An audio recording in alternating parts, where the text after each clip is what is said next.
All right, everybody. Welcome back to Cool Sports Chat, episode, what are we at, 22? And our second episode of 2024. That's right. At this pace, we will have 365 episodes this year. Do not count on that, but, for the first 2 days and already two episodes in, that's pretty good. Thank you guys for joining us on this awesome experience that we're going to be on in 2024.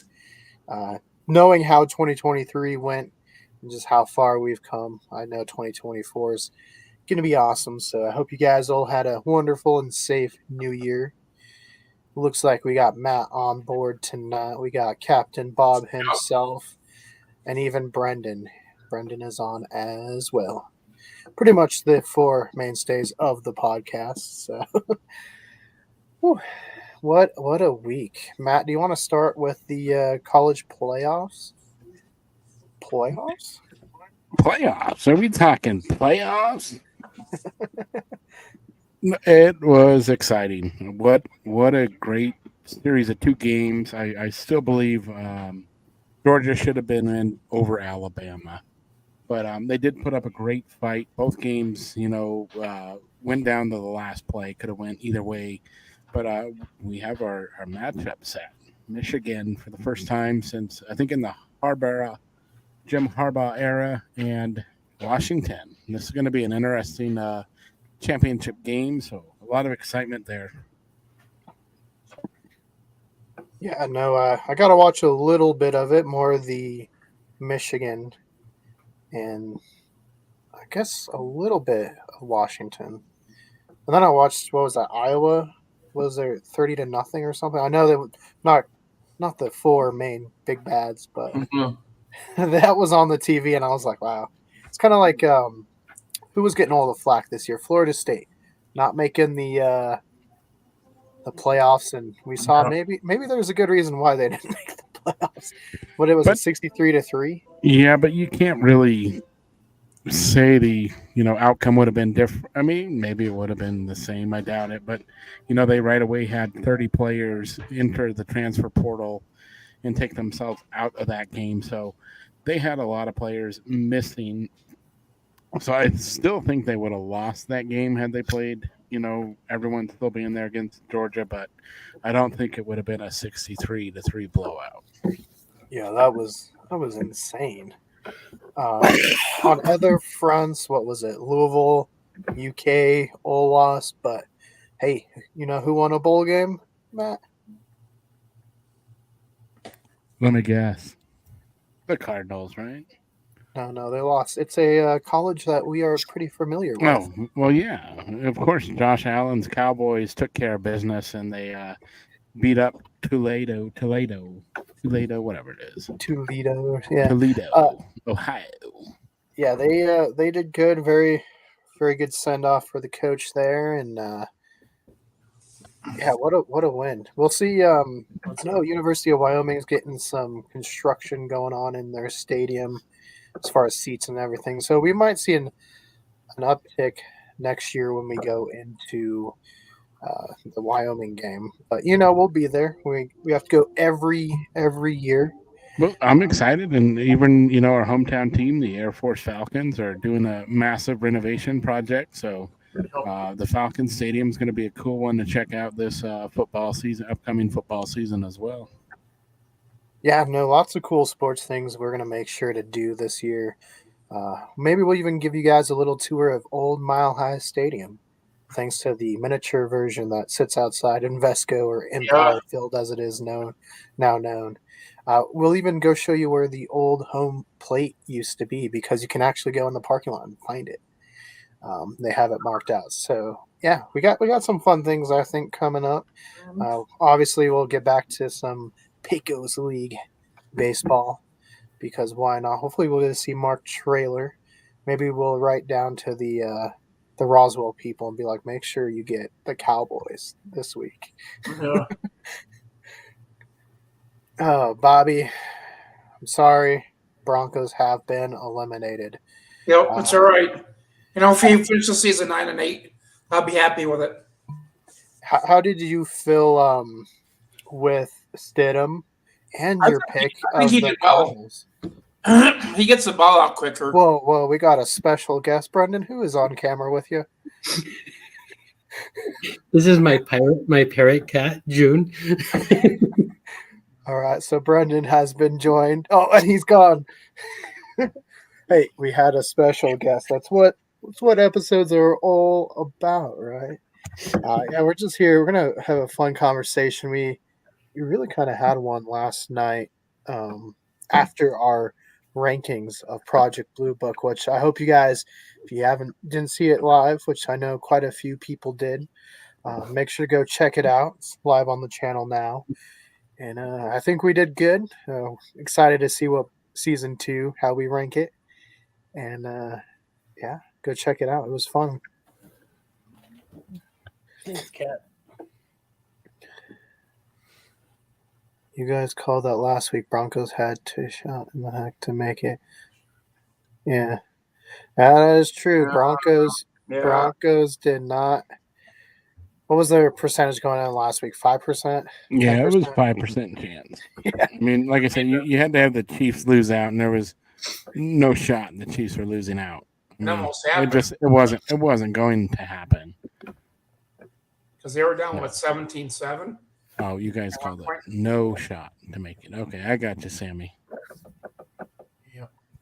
Even if the Chiefs say they would have beat the Bengals this last week, there's no freaking way they would lose this upcoming week then. I mean, you have all the momentum in the world and behind you playing who are they playing, the Chargers this week? Yeah. Yeah, there's no shot that the Chargers would beat the Chiefs. Yeah, they got that. Don't worry, guys. And honestly, I don't think Sean Payton wanted them to make the playoffs. He makes the playoffs. They have to keep Russ for sure. But when you look at it this way, again, go back to at the end of last year, the uncertainty of the Broncos. Hackett was gone. Is this a successful season for the Broncos? I mean, do you look at this as a successful season versus where they were going after last year? Yes. I think it is a similar season as to what they had last year. And this upcoming year, who's going to be your quarterback? A lot of people are talking it's going to be Jarrett Stidham, probably, this next year, just because of where they're going to fall in the draft. There's no real big free agents, maybe Kirk Cousins. But I think after what happened in Minnesota, I would think Kirk Cousins goes back. But, weird things have happened. I'm hoping so. Hey, the new talk came out this week that there's a chance Seattle wants Russell Wilson back. How do you feel about that, Keegan? It started a week ago with Russell to the Vikings. Now it sounds like the Seahawks may want him back. No, Russ is not allowed. He's been 1086 to right on out of Seattle. He could just go to Philly. I mean, I'm okay with him going to Philly. Brendan, do you have anything to say about that? He ain't coming to Philly. Are you saying Jalen Hurts would fist fight him in front of the Rocky statue? Probably. That's good. And it says now we might even keep him. We haven't ruled out a return.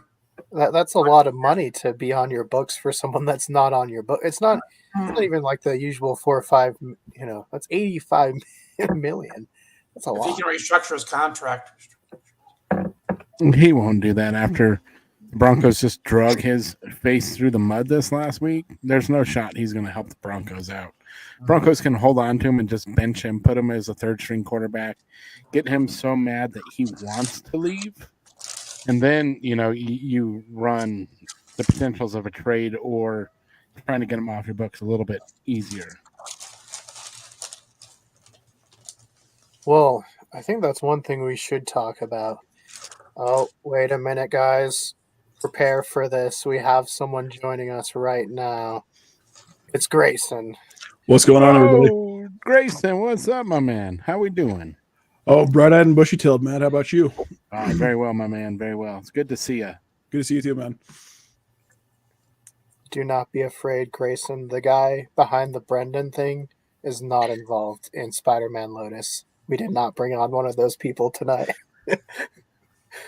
It's our buddy Brendan. He's a good guy. I actually don't know if you've met Brendan, I don't think I have.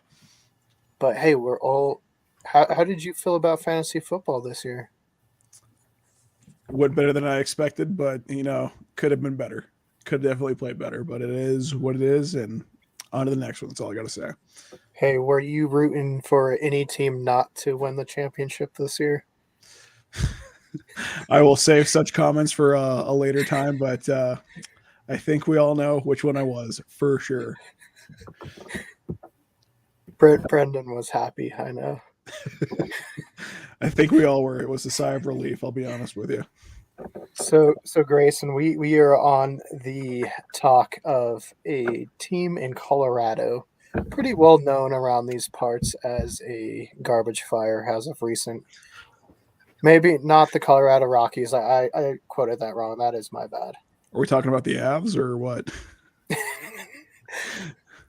No, we are talking about those Denver Broncos. Wait, Mr. Unlimited. Mr. Unlimited got benched. Unlimited. Yeah, so we're talking, obviously, Russ got... Oh, there's Brendan. Hello. Yeah, so Russ got benched. We were... I don't know. Matt presented the question to say, was this a good season for the Broncos compared to last year? It depends on if you're a fan of the Broncos or not. If you're not a fan, probably your favorite season of the Broncos. But if you're a Broncos fan, not so much. Yeah. Well, and then, so granted, this is probably an anti-Russell Wilson show. Matt, has Russell fallen behind the kids of the Goonies on your quarterback tier list? Yes, I am taking anyone from the movie The Goonies to be my starting quarterback over Russ. Even Sloth, he can be the man. I was just about to ask that. I just need to find a helmet that fits him. I mean, maybe Peyton Manning's old helmet. They have about the same size forehead, so Look, he'll do anything for a Baby Ruth. That's all you got to do. Right. I will pay him 100 Baby Ruths to come play for the Broncos, man. Hey, speaking of Peyton Manning, Bobby, we are seeing a lack of Peyton Manning in the background. Did Russell Wilson kidnap him? Has he been kidnapped? He's over here. Oh, hold on. We have a comment. Russ is a dumpster fire. Go to Canada. Yep, guys. Hashtag get Russ to Canada. Hey, we're starting a petition. We don't even want to send him to the XFL. Get him straight to the CFL. Oh, speaking of XFL, we have big news on that front. XFL, USFL have merged to become the UFL, which I'm confused at because I remember back in 2009 there was a UFL. Yeah. So I'm like, wait a minute. Brendan, how are you feeling about that? I don't know. I wish they kind of kept the XFL name, but at least the San Antonio and St. Louis teams are still in, and they'll continue to play. So, Matt, any thoughts on this merger? It's going to take some getting used to. I mean, there's quite a few teams that are gone now. There's some teams that are sticking around. There's some new teams. So it's going to be interesting to see how the season plays out, and are they going to be at different home locations? Because it seemed like in the UFL, almost every game was played in the was it Birmingham Stadium? Like you had home teams that weren't even in their home. So like, why have a Seattle team or whoever if they're not going to play in Seattle? Especially when you can go buy their merchandise in Pueblo. I was very confused about that. Grayson, any thoughts on this merger of the USFL and XFL? Well, first and foremost, this is brand spanking new news to me. So just reading up on that now. But I will say I kind of agree with Brendan. Keeping the XFL name would give it a fresh start instead of trying to tap into the member berries of the UFL. But at the same time, we'll see how it goes. It's definitely, it'll be interesting to see, is how I'm going to put that for right now. My thoughts are not fully, I can say shaped yet, so I can't really say anything concurrent, but I will say for right now, it'll be interesting to see a potential competitor to the NFL, kind of in the up and coming, especially since The Rock's putting his money behind it, but we'll see what happens. Right. I was thinking back, what was that league? The AAF, right? Mm-hmm. With the Arizona Hotshots. Yeah, that was actually really fun. I enjoyed that. And what did they last 4 weeks? 5 weeks, something like that. Because no one was getting paid, and yeah. Speaking of not getting paid, any update on the Berghaus? Yeah, I guess they don't have any new owners yet, but they're open for business, and their menu is laid back now. Do you think I'll get kicked out when I go there if I ask them if they're getting paid? No. Can we send the Broncos to the UFL? Yes, Sammy, let's do it. Yes, we'll I promote would the agree. St. Louis Battlehawks. Yeah, we'll promote one of the teams and demote. Yeah, it's funny that a few years ago there was a lot of talk of the Springs getting a NFL team. And I think there's enough people that have been tainted by the Broncos. I think it might work. Matt, do you think so? Quite possibly. I think one of the smaller leagues would probably bear better for Colorado Springs. But, I mean, they could potentially do it if it was one of these newer, smaller NFL stadiums. I mean, most of them are only holding like 65,000 now, so there's a good shot. Right. Well, it's a new year, so let's reminisce on years past. I don't know if it actually means anything in the long scheme of things. I mean, time's just a construct, right? I know somebody will write it if I don't. Grayson, as a Cleveland fan, have you been to a Broncos game? And what was your experiences with the Bronco fans?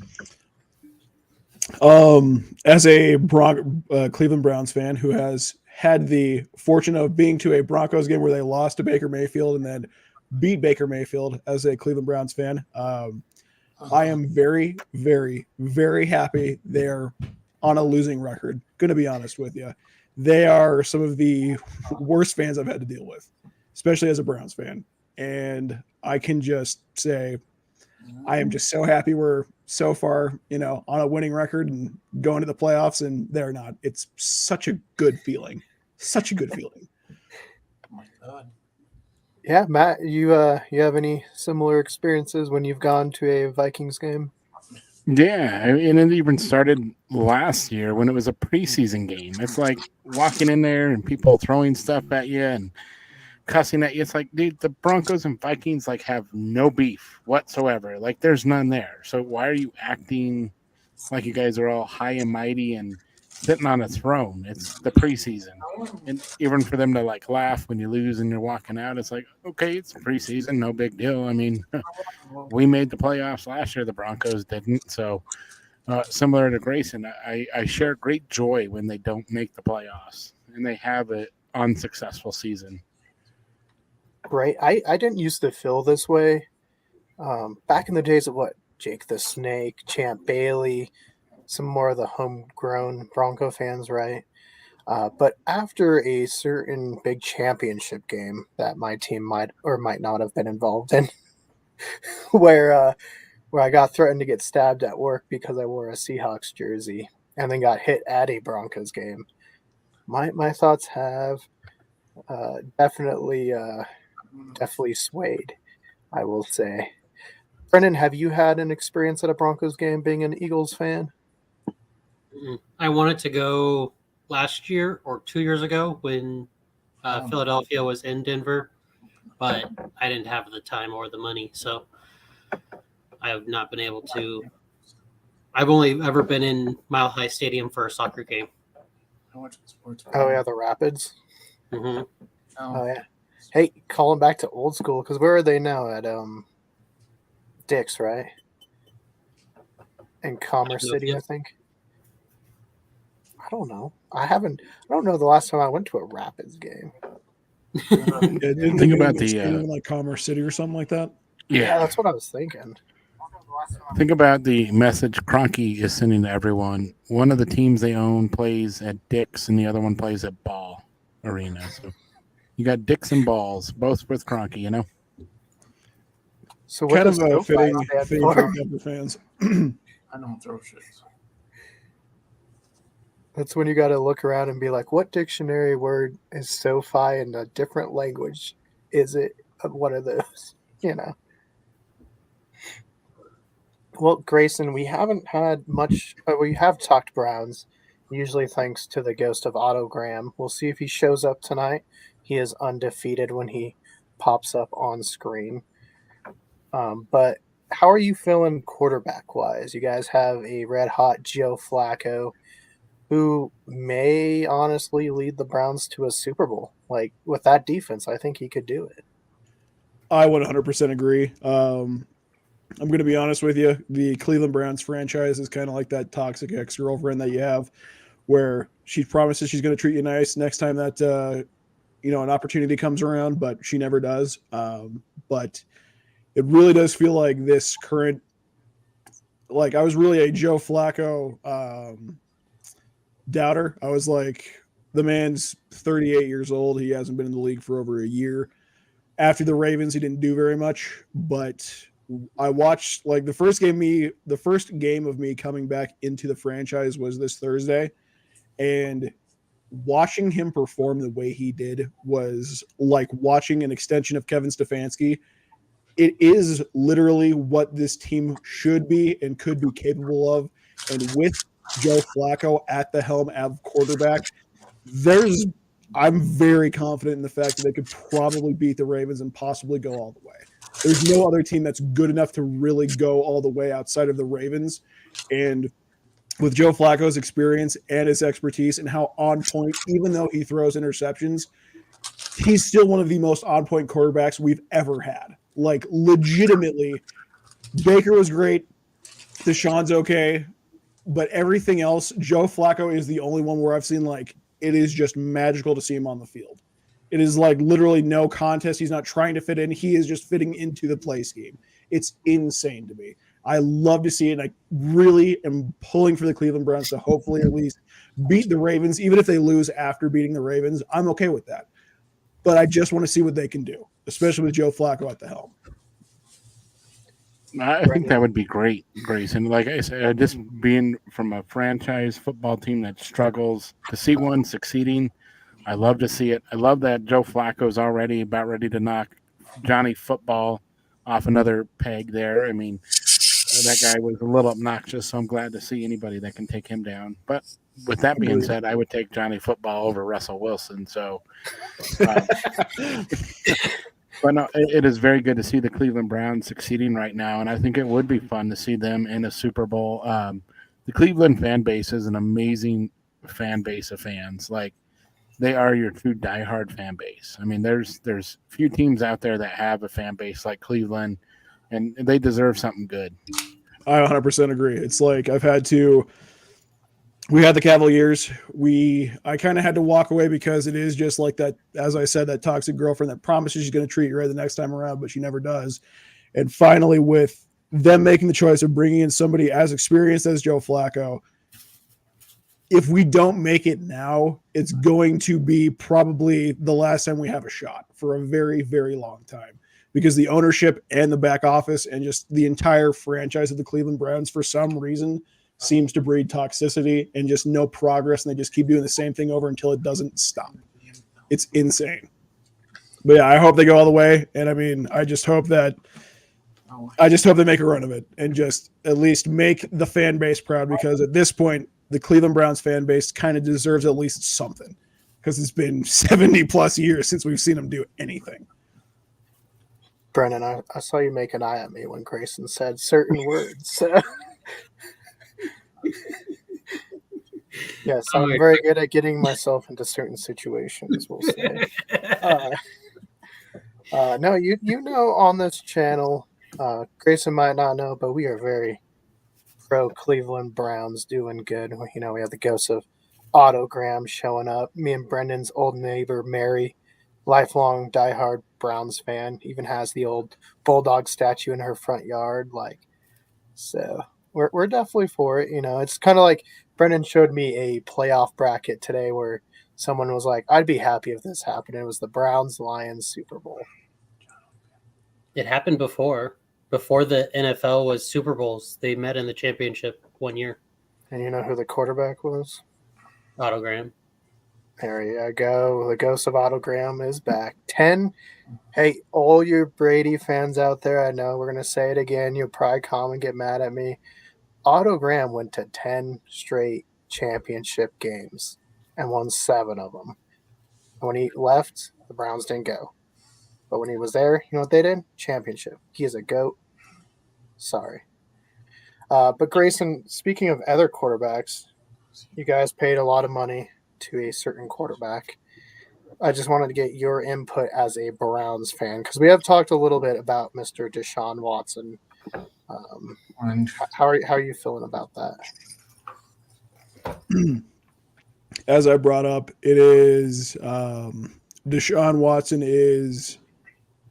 It's just kind of the.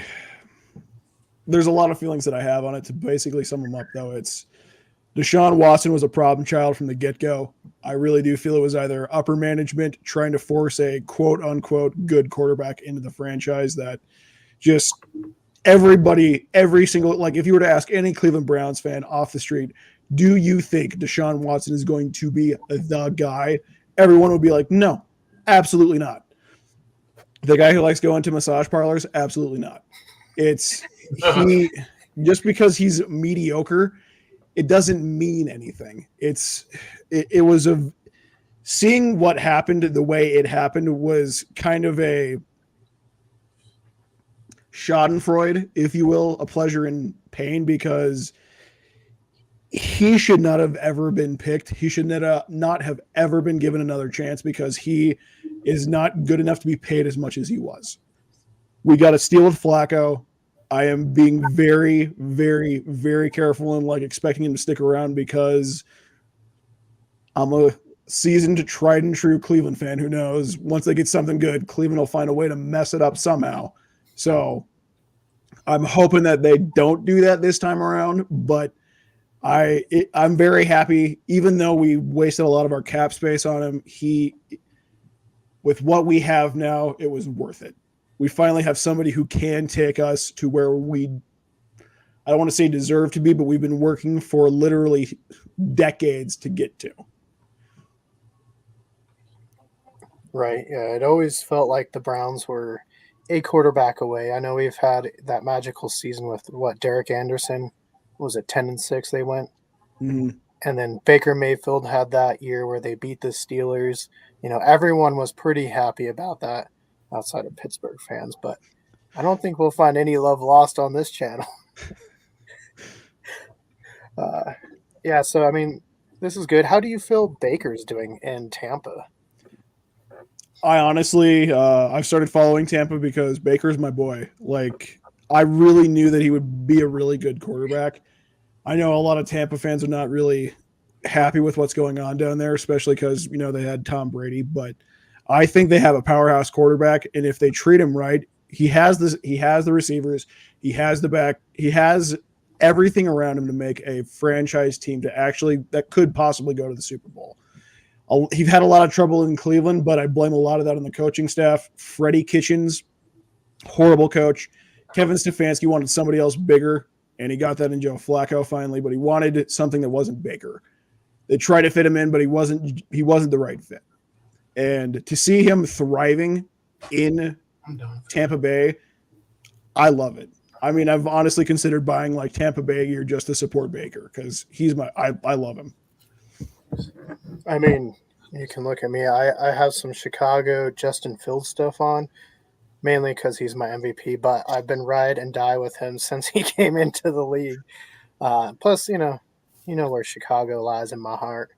Might not be my favorite football team, but it sure is my favorite city. I do love Seattle, though. It's really good. Brendan was there. He knows. He's seen it. Oh, Grayson, you know what Seattle's like. Sure do. I was like, wait a minute. Grayson also knows about Seattle. Sure. And it all goes back to kind of what Grayson was saying. You know, they found the quarterback that fits the system. You don't need the prettiest name out there. You need the guy that fits the system, gets along with the wide receivers, tight ends. You just got to find the right guy. You don't have to have the perfect quarterback. And to Matt's point, sorry, go ahead, Matt. Sorry, no, I was just going to say, just you need the guy that fits the system, and that's why some quarterbacks are amazingly successful in some areas, and some just completely fall apart. They're just not that puzzle piece that fit. 100% agree. What I wanted to say was having Joe Flacco in the position he's in, it's kind of like anybody that's worked retail knows what it's like. When you have that one coworker who's kind of good, but not really doing the job the right way or isn't fitting what the department needs in order to actually do the job completely, it's just grating. And that's how it's felt as a Cleveland fan for just years. They try to make quarterbacks fit into the system instead of developing their system and finding the quarterback that fits. Joe Flacco fits the system. He's made more completions than half of the other teams in the league in 5 games. It's insane. Seeing the man perform on the field despite the interceptions is literally watching a man who knows what he's doing. He knows the system. He trusts the system. He knows the receivers. He's back in his element. He knows Stefanski knows how to use him. He knows what to do. If the entire Cleveland fan base, management team, and everything can trust Flacco, we'll get all the way. If not this year, the next. 100%. Yeah, no, I was going to say that Flacco, I think, has more passing yards than 5 or 6 NFL teams combined. I know he has more touchdowns than like 5 teams. That's insane.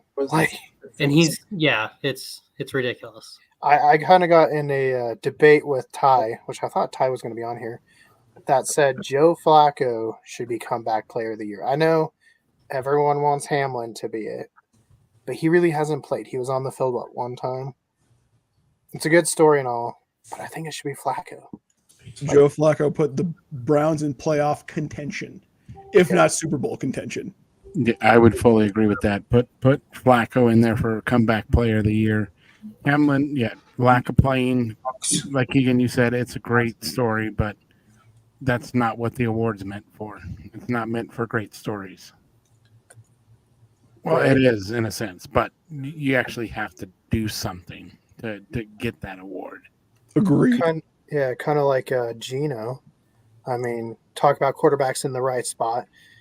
You know, he didn't want to come in and say he led the entire team to the Super Bowl by himself. He came in, and somehow all of a sudden the Seahawks feel more like the 2011 Seahawks again than they did the last few years. So I was pretty happy. I didn't know what was going to happen quarterback wise. I was happy for Russ to be gone.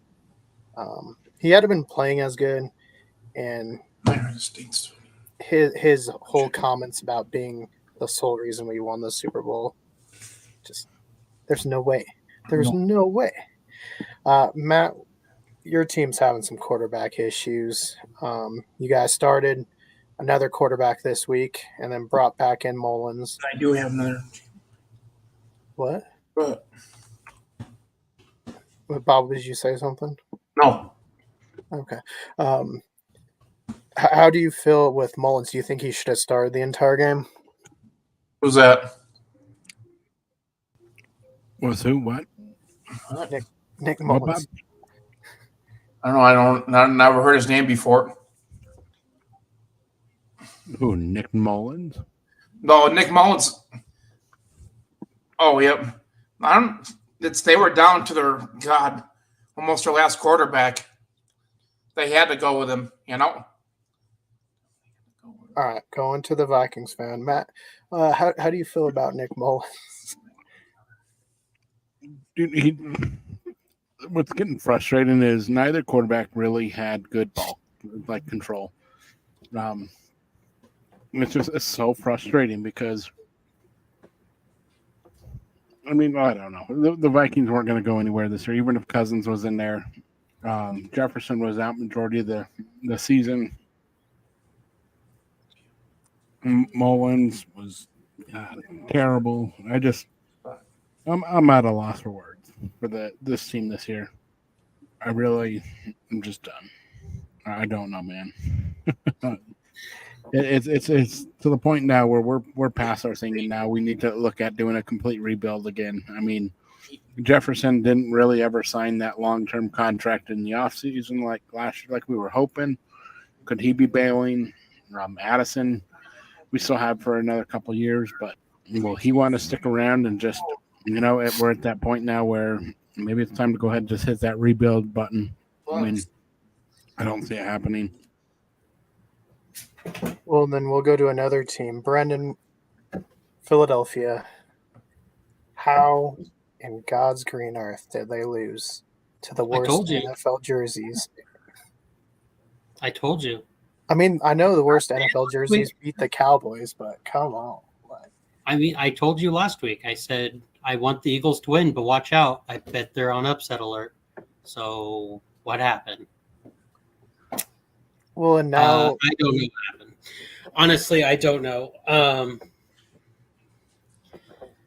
It's hard to watch right now. I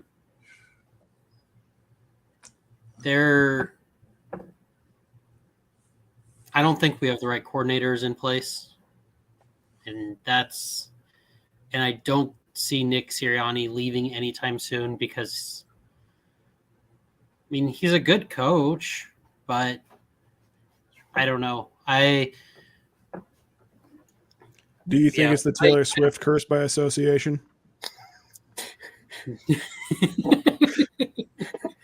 No, because we the Eagles predict the future. It's Kelsey Hurts Swift. I mean, fingers crossed anyway, because I'm tired of this. Sorry to interrupt. I'm tired of it too. I live in Kansas City. How do you think I feel? You're in the epicenter. Good Lord. I'm sorry. Yeah, Brendan, did you do any looking around the Walmarts to see if there's been an uptick in Taylor Swift merch? Brendan, you're telling me you're not a Swiftie? Wow. No, I'm not a Swiftie. Oh, yeah. In the famous words of Owen Wilson, wow. Wow. Oh.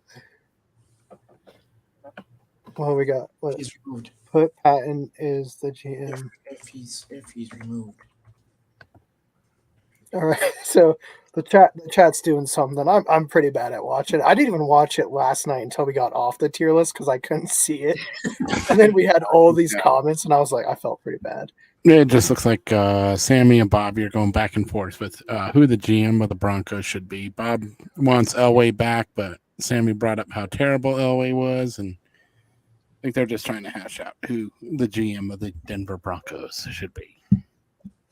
Well, you know who the GM of whoever drafts Caleb Williams is going to be. Caleb Williams. He's going to be owner, GM, head coach, quarterback coach, and quarterback. Yeah, as loving the city of Chicago, I hope they do not draft Caleb Williams. When is the last time a USC quarterback has been any good?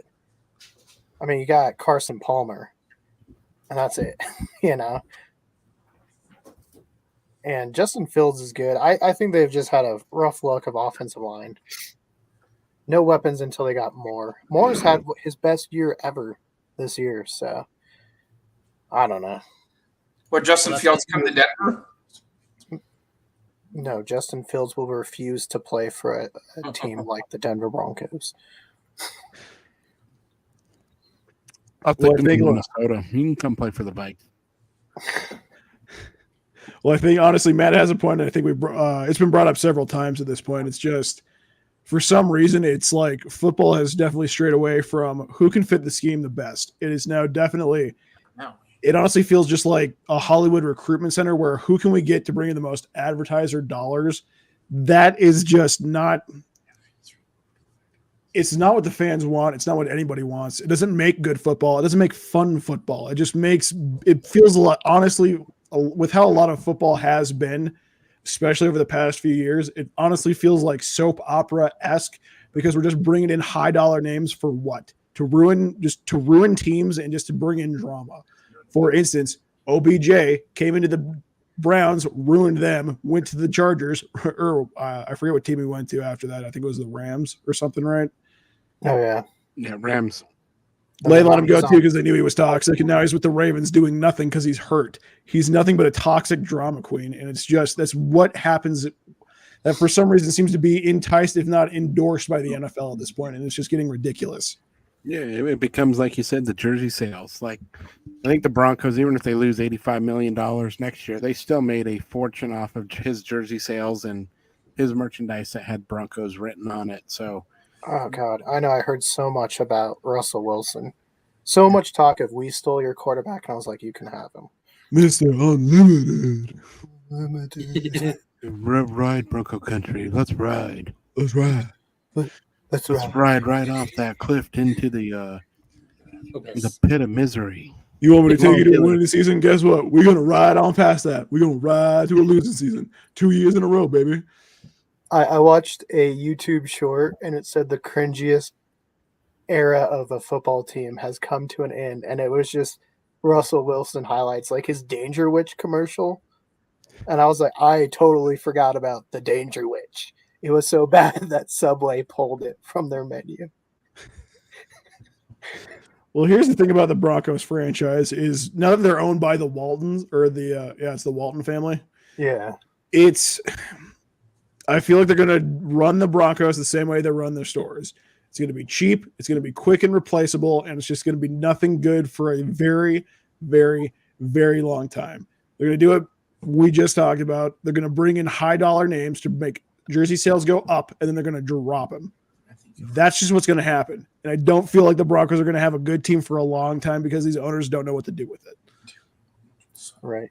And like honestly, as a Browns fan, I do like the Broncos team. I just don't like a lot of Broncos fans.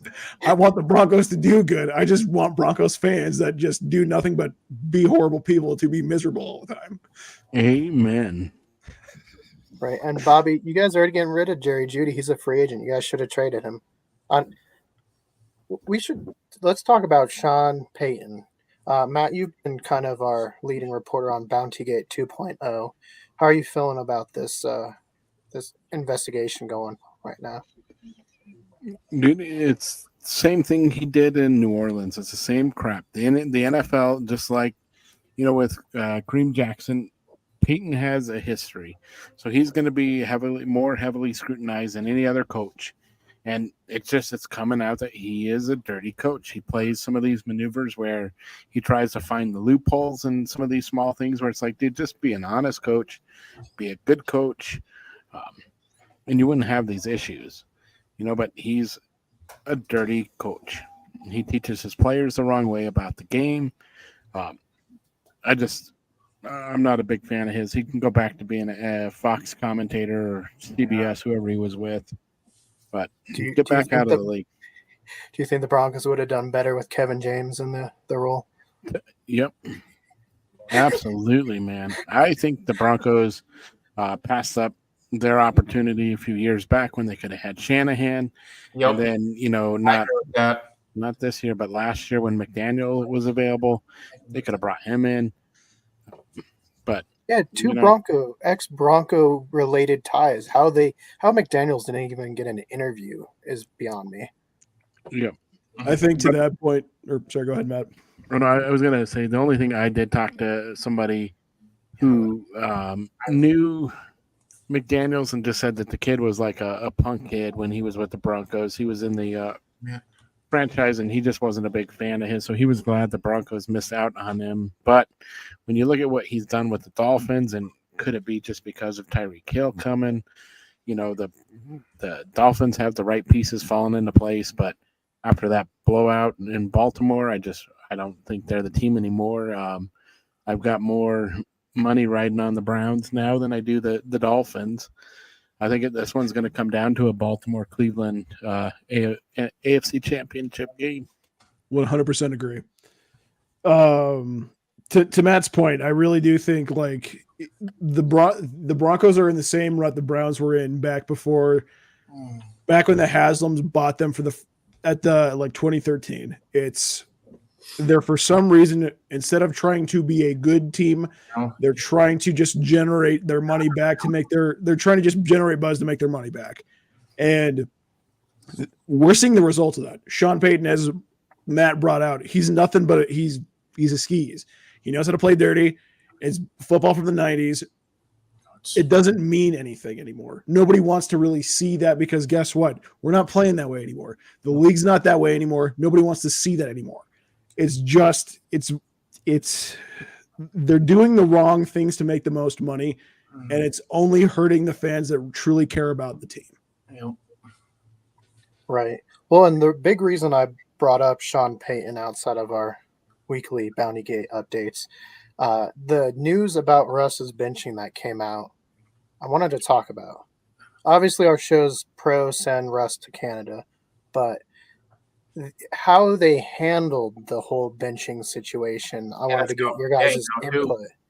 Because the Broncos, and I think Sean Payton was involved, not sure, don't quote me, allegedly, told Russ after Halloween that if he didn't remove his injury guarantees, he was going to be benched. Yes. And I don't know how I feel about that. Grayson, what's your thoughts on that maneuvering that Sean and the Broncos did? It's toxic manipulation. That's 100% what it is. Sean Payton doesn't want Russell Wilson. That's obvious. And he's doing everything he can to make Russell Wilson quit. But at the same time, it doesn't help him because guess what? He signed the contract. You're still going to lose cap because you have a high-paid quarterback that doesn't do anything, and it's just going to do nothing but make the team worse. You're just cultivating a toxic environment that's going to take years to undevelop, and all it's going to do is just make the fan base dissipate because they're not going to want to watch it. A lot of Cleveland fans stopped watching when that kind of crap happened, and a lot of other teams that throughout the years that have started just letting toxic quarterbacks or toxic coaches, toxic staff, toxic GMs come into their teams, into their locker rooms, into their franchises. They have to take years to clean that up because the remnants are just going to be there no matter what. So if the Broncos really want to start again in 5 years, cleaning house just to start barely building a team up for the next 10 years, they're doing the right thing. But if they don't want to do that, they need to let Payton go because he's going to do more damage than good with what he's doing. Yep. Matt, what about you? No, I 100% agree there. The Broncos, if they want to get back to where they were, I mean, just remember when they won Super Bowl 50, they were starting to take the advantage over the Cowboys becoming America's team. Everybody wanted to see the Broncos and the way they went about business, and they were a much cleaner team when they won Super Bowl 50. They were well coached, had a great coach, great quarterback. That's what they need more of. So, in the sense where Bobby said a little bit ago, in the chat, Peyton Manning might be a great person to bring in and turn stuff around. He's got a great football sense. He's a very smart guy. But here's the thing right now, too, when you look at, the thing going on with Russ, you don't see any players right now coming to his side. Like, none. Like right now in Chicago, it's becoming a big deal right now because there's people coming up to bat for Fields. Now that the Bears have secured that number 1 seed, the players are sticking up for Fields saying, hey, this guy is our quarterback. We want him back next year. Trying to help push that to the front office. Don't draft a quarterback. So Russell's not getting the same one. And this, remember, is the same Russ. Was it last year when they were going to London for their game that he came out to reporters? Yeah, well, all my teammates slept. I was up on the plane working out, exercising, getting myself mentally prepared for this game. Like, I don't know. I mean, I feel bad for the way things are going about it with Russ, but I don't feel bad for it because Russ deserves everything he's getting as well. You kind of get what I'm saying, where just the situation is stupid, but he kind of deserves it at the same time. Man, I 100% agree, to be honest with you, because all Russell Wilson is Sierra's house husband.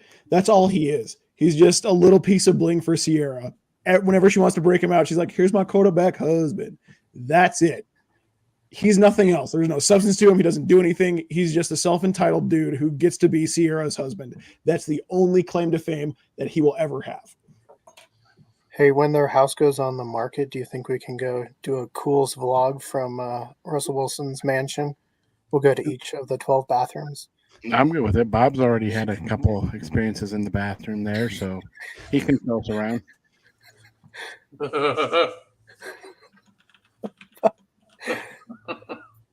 All right. Well, before we get too off track, before we can pick, and then we'll get back to our conversation, let's pick who's winning college football championship. Washington and who's the other one? Michigan. There we go. Little Michiganders. Bobby, who you taking? Michigan. For Michigan by 7. Give me a close game. Well, it can't be by 3. They don't have a kicker. Michigan by 7. I'll be close. All right. Brendan, do you want to give a little bit more insight on what's going to happen this game?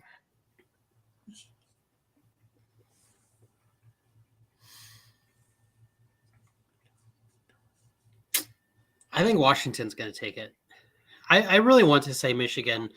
I remember as a kid, Michigan was the first college that I started watching, and I really liked their uniforms, so I started watching Michigan. And I know when I was looking at colleges, Michigan was one of the colleges I wanted to go to.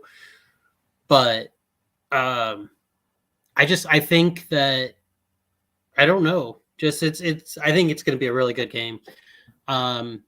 With the faults I saw of Michigan yesterday, I think that Washington just has a better offense. So the way that, Penix was just able to throw everywhere. And even after, the Texas player came back from suspension because he had to serve a half game suspension, he was still able to throw for 200 yards. So, I think Washington. I do think it'd be kind of cool if Michigan won and then the Ravens win and won the Super Bowl. One brother wins the national championship. The other brother wins the Super Bowl. But Matt, what about you? this one's going to be a good one. I mean, I am really looking forward to this year's championship game compared to the last few years. I think, I feel bad for the good folks in Michigan. They've, I heard on the radio the other day, 3 of the 4 professional teams own the worst records in the history of that sport. Obviously the Lions go 0-16, the Red Wings a couple years ago when they went 17-46 and something. And then the Tigers when they lost over 110 games, I forget the exact number. And now this year, when you look at the Pistons losing 28 consecutive games, being 2-29 at this point, or 3-29 at this point, man, they have got it rough up there. So I would love for something good to happen to the good people, up there in Michigan, the fan base up there. But I think Washington just looks like they have that extra swag in them. They've got that dog in them, I think for the 3rd consecutive year, a dog wins the championship game. It may not be the Bulldogs, but I think a Husky this year. Give me Washington beating Michigan in a classic thriller game.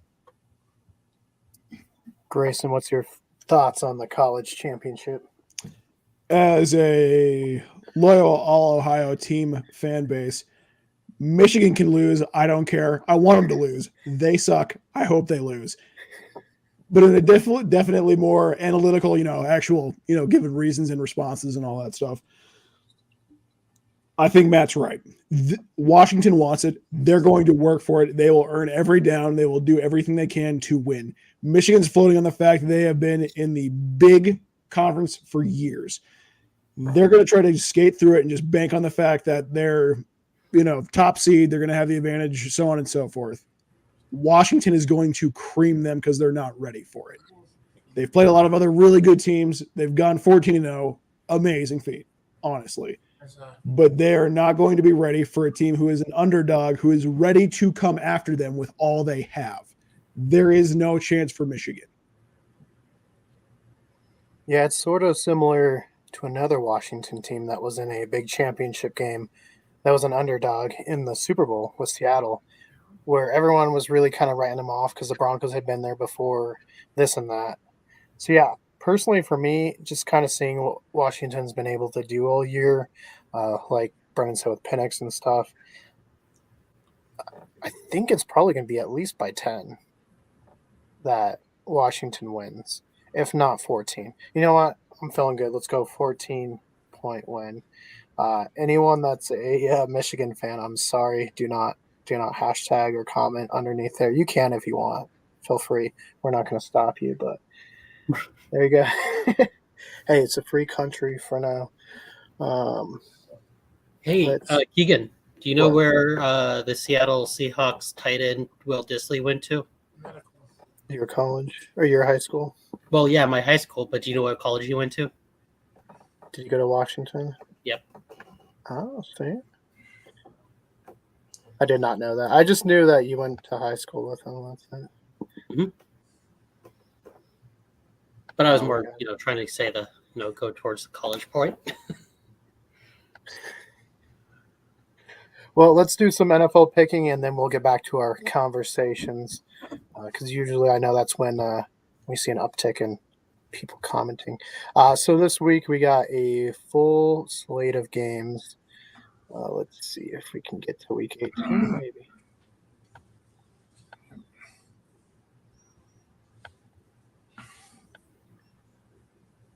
All right, so Saturday, January 6th, we have two games starting off. We got the Steelers and the Ravens. I know we kind of did this last week where maybe the Ravens sit because they got the first seed. But also it's the Steelers, and I don't know if the Ravens will let the Steelers in. So give me Baltimore. I think Baltimore plays, and they beat Pittsburgh, Bobby. Give me Baltimore, too. They beat Pittsburgh. Brendan. I'm going to say Baltimore for the exact reason you said. I don't think they'll let, everyone, I said it last week, everyone has that one team that if you can crush their dreams, they're going to crush it. And I think the Ravens want to crush the Steelers' dreams. I know the Steelers need some help to make the playoffs, but I do not think that they'll make it this year. But with the win last week, they did, give Mike Tomlin a 17th consecutive year of a winning schedule. So it's pretty nice. Matt. Well, I get what you guys are saying, but I'm going to play the devil's advocate here. You got to keep a healthy team, dude. You got the number one seed. Give Lamar a little bit extra rest. Give your core and a little bit of extra rest. Give them a week off. You don't want to chance an injury. That's the worst thing you can do heading in to the playoffs. Regular season, you see it all the time where, the quarterbacks, we don't want to play him. We don't want to play him. We don't want to play him. This is the time now where you don't want to play your quarterback. Yep. Regular or preseason, I think you should play the heck out of them to get them prepared for the season. Your guys have already gone through a grueling schedule, like up and downs, like punches thrown, fun football, good football, down football. I mean, they played a lot. And I think Pittsburgh still has a fight in them, knowing that there's that chance they're going to come out playing. And again, it's that divisional games. We talk about this all the time. These divisional ones are the most exciting because the two teams know each other very well. And these two teams know each other very well. We've seen some amazing battles between these two teams, but I think Pittsburgh takes it this time. All right, Grayson, how are you feeling with this divisional matchup for yourself?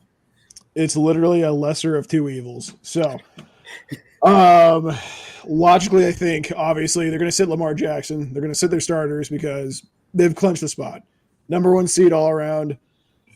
They'll let Pittsburgh have, the crumbs, give them a little bit of hope to watch them just fall in the end because, let's be honest, the Steelers aren't doing anything. I don't know. They beat the Seahawks in Seattle. Fair points, but for me, it's more just a vindictive thing as a Browns fan, being, treated as the little brother / cancer patient of the league.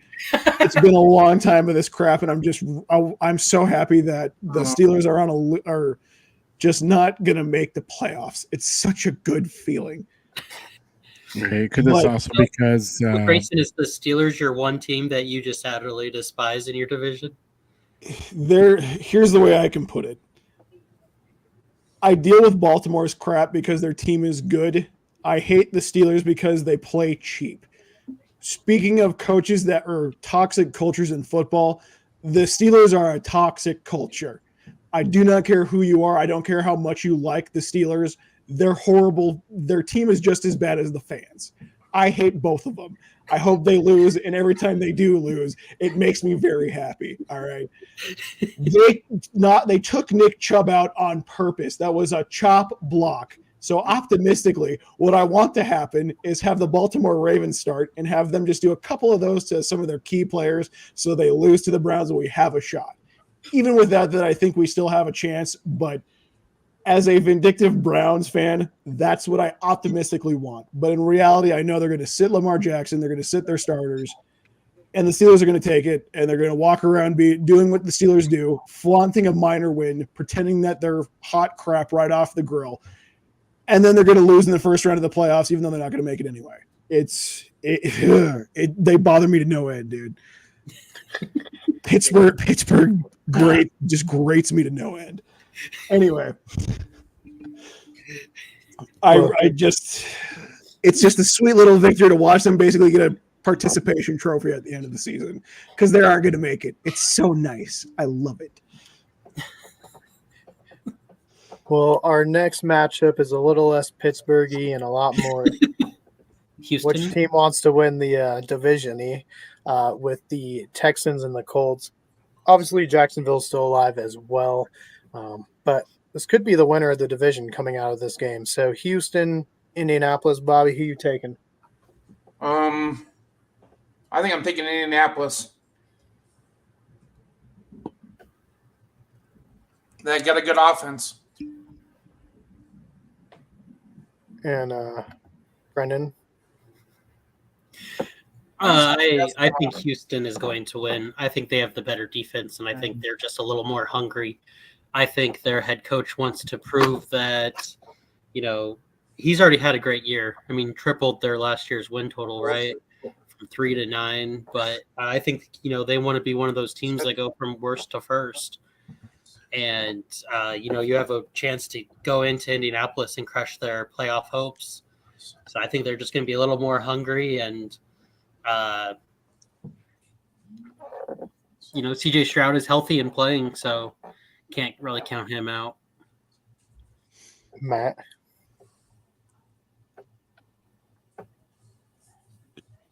Let's go with the Houston Texans on this one. CJ Stroud, what an amazing season he's had. He's getting healthier again. He's starting to throw the ball better.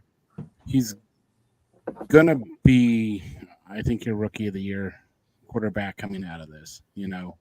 All the hype was around Bryce Young, and he's just not the guy. CJ Stroud is. Texans got a good quarterback, a keeper, for years to come, and I can't wait to see him develop more as a QB. So give me the Houston Texans over the Colts. Grayson? I think both teams are very good. I want the Houston Texans to win, but I think Indianapolis is going to pull it out.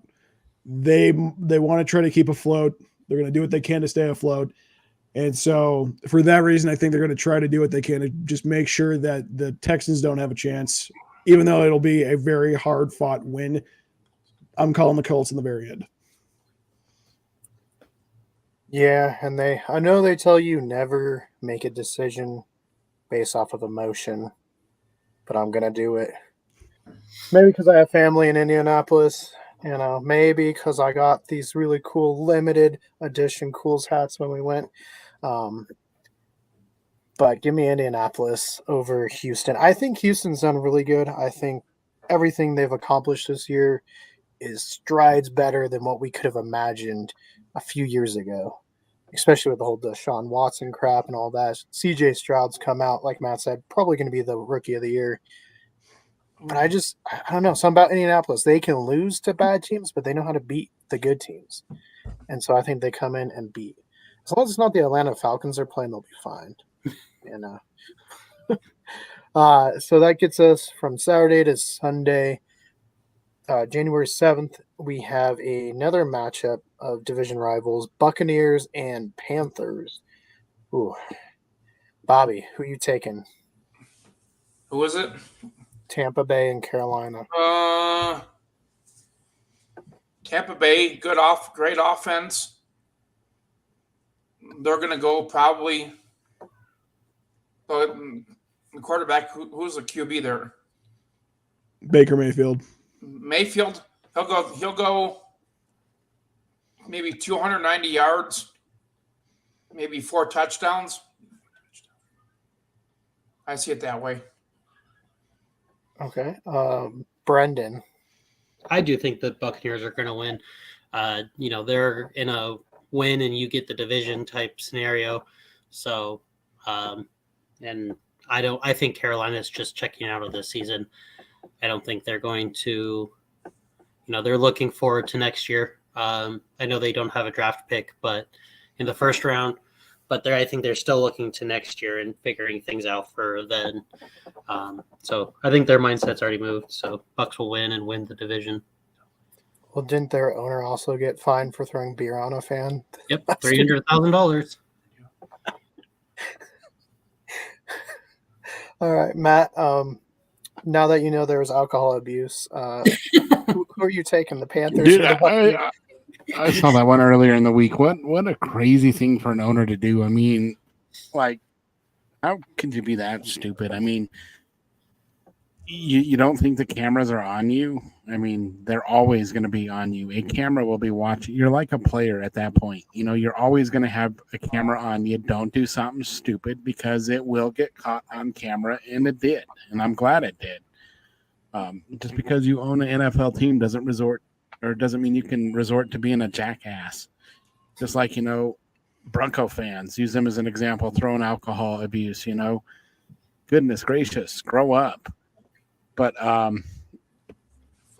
this classic battle of one really lousy team versus a playoff hopeful team, Tampa Bay is going to win it. Carolina, they've already written the season off. They're done. They might as well just bench all their players too. I mean, there's nothing for you in this game unless you want to play the playoff spoiler alert, but you're done. Just go ahead, bench your players, rest. Good luck next year. Matt, do you think it's possible that Tepper thought he was at a Kansas City Chiefs game and the cameras were only on Taylor Swift? There could be a chance. Maybe there was somebody else in the stands who was like, the cameras are going to be on this person. They won't be watching me. But I don't know if you saw the video yet, but the fan literally was about ready to jump into the owner's box. He jumped up on the seats and was starting to climb. He had to get pushed down by somebody. Oh, I have not. I just heard about it today. I was like, I didn't even know that happened. That's crazy. Oh, yeah. And it was it looked like a little, maybe 9-ounce glass of wine or something that he had in there that he threw on the fan. It wasn't like a full 16-ounce beer like the jackass Bronco fans threw at me, but it was a small little bit of alcohol. Just a shot. Grayson, what about you? You have faith still in Baker to beat these helpless Carolina Panther team? It'll be watching, an able-bodied guy beat up on a disabled kid. So yeah, 100%. It's going to be a massacre. So yeah, Baker's just going to go out there just pump them like 28-14 if they're lucky, and then hopefully roll into the playoffs. But we'll see what happens. Obviously, as I said, Baker's my boy. I hope he does well. I hope they pull it out. So I think they will, honestly. Yeah, and for me as well, I don't see the Panthers doing anything. I know we saw a little bit of life against Green Bay, but I just don't have a reason. There's lots of videos even coming out where they're mid-game and there's no fans there. Like, they're selling tickets for dirt cheap. Like, maybe we should just fly there to go watch a game just to say we did it while it's super cheap. But, yeah, give me Tampa Bay. I think Baker's out to prove some stuff. Obviously, he kind of had that with the Rams. But give me Tampa Bay and a division crown. Oh, here we go, Grayson. We don't have the ghost of Otto Graham this week, but luckily we got you in-house. So we'll give you this pick: Cleveland, Cincinnati. Who are you taking and why? You know that. Is it me? Here's the way I'm going to put it. Cleveland's going to take him. Even if they do sit Joe Flacco and their starters, the Bengals are still a decent team, but without Joe Burrow, it's going to be definitely something. They're not going to be able to really clinch it. I think at this point they know they really don't have a shot. They're bottom of the league. It's going to be an interesting game. We'll see what happens, whether or not they start Joe Flacco. If Joe Flacco starts, it's going to be a massacre. If he doesn't, it'll be a fairly close game, but Browns are going to hopefully clutch it in the end. Bobby, who you taking? Who's that? All right, we'll move on. Brendan? Sorry, I'm trying. Sorry. You guys are laughing. That sucks. Come on. That sucks. I don't know. This game doesn't matter to either team. The Bengals are eliminated and the Browns clinched the 5 seed. They can't go any higher. So, I mean, the Browns have the better team, so I'll go with the Browns, but I don't think this game really matters to either team, so I don't know who's exactly starting or anything. So, Matt? Ooh, talk about your opportunity to play or not play some of your starters. This might be a good one again for the Browns. They don't need to bench Flacco. Flacco's still getting warmed up and everything like that, but maybe rest some of your starters. But with that being said, I still think they can win. I mean, there's some magic happening right now in the world of Cleveland, and Brownie the Elf is on the field again, and they're winning some games. So give me the Cleveland Browns to win this game. Yeah, and give me the Browns as well. Not just for the fact that the Ghost of Otto Graham has been our highest rated segment on the show. But yeah, Browning has kind of come back down to earth. Chase is hurt.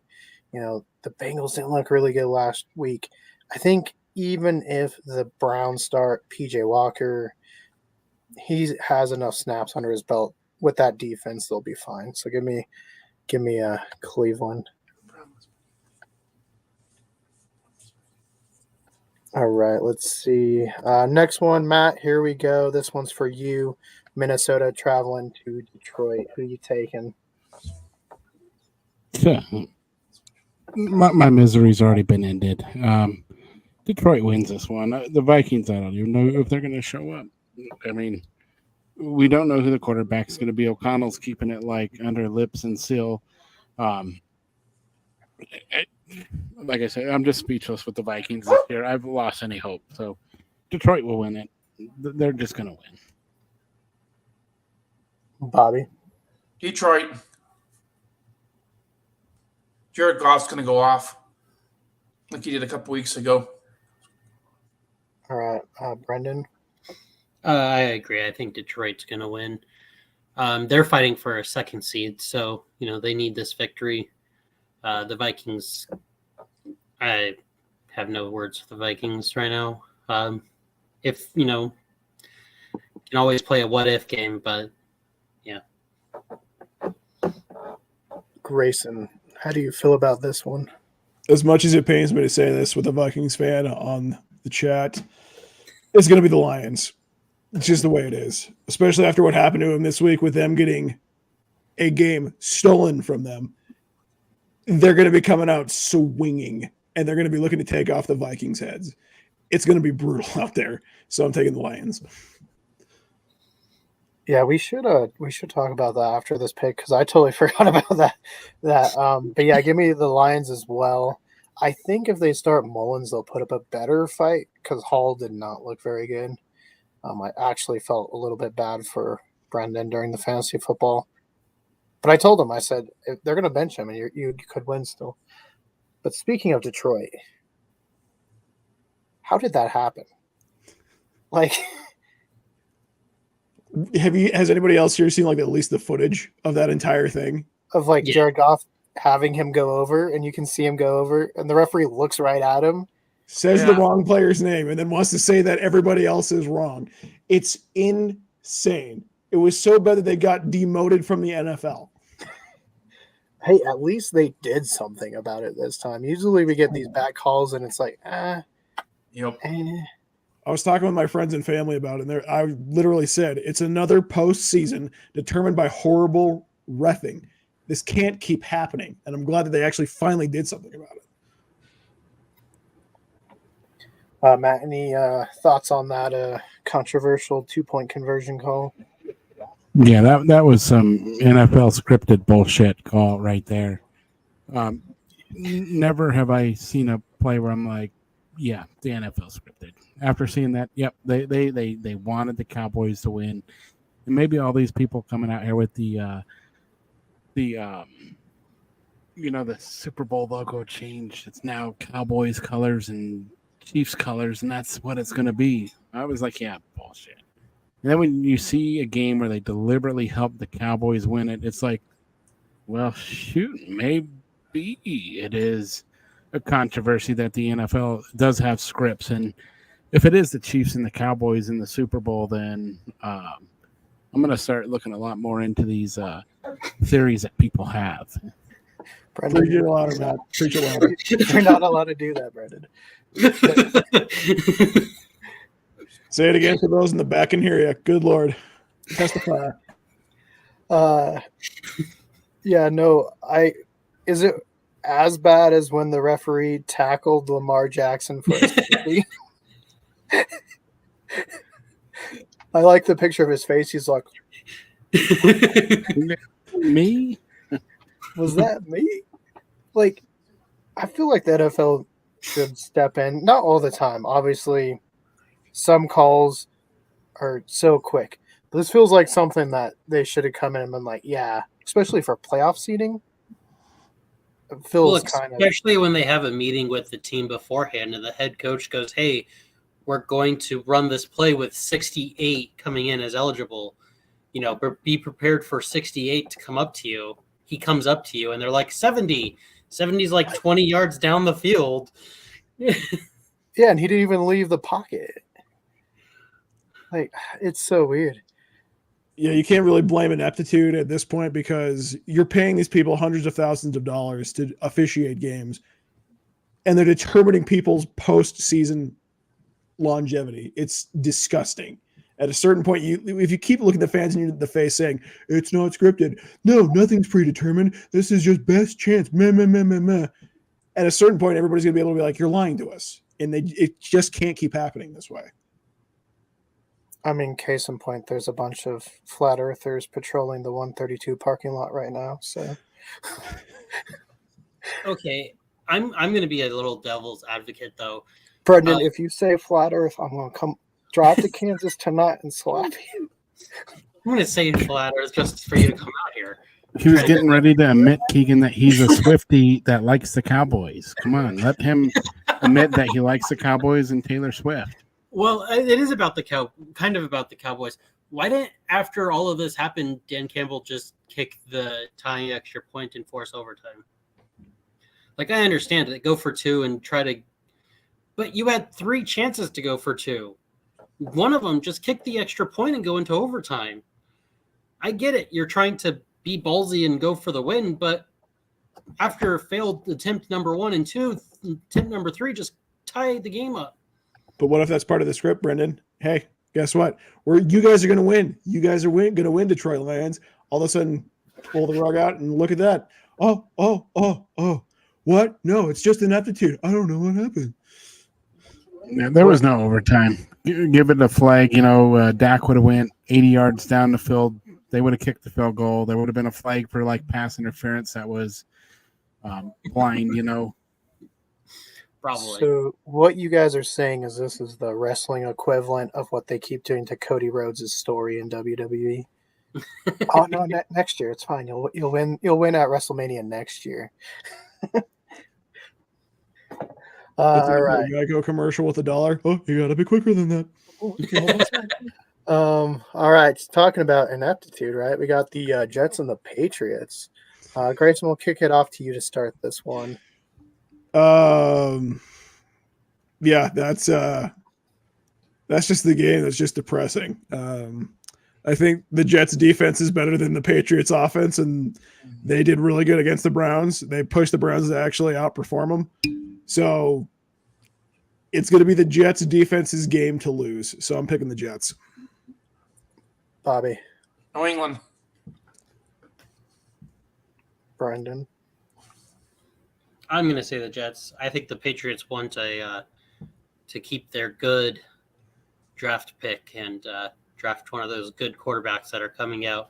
There's quite a few of them, which we'll probably get to at a later date. But yeah, I think the Jets will win. Patriots want a good draft pick. Mate. I like picking the Jets, Jets. Give me those New York Jets, man. They just had some miserable luck this year. I mean, I don't think they would have made a good run at the playoffs, even if Rodgers stayed healthy. He's too old for the game. Everyone's like, oh, they would have made the playoffs, maybe even the Super Bowl.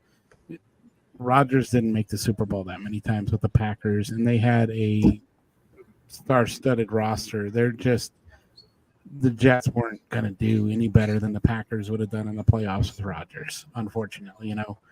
I think the Jets win. Like Brendan said a little bit, the Patriots want that draft pick, and Belichick's probably out the door. So, the ownership's going to be looking at a higher pick, and they might help them get a better coach, saying, hey, here's your potential quarterbacks that are going to be in the room at the time. What type of coach, especially it could be a returning coach. It might be, a coach that's recently fired that gets that job.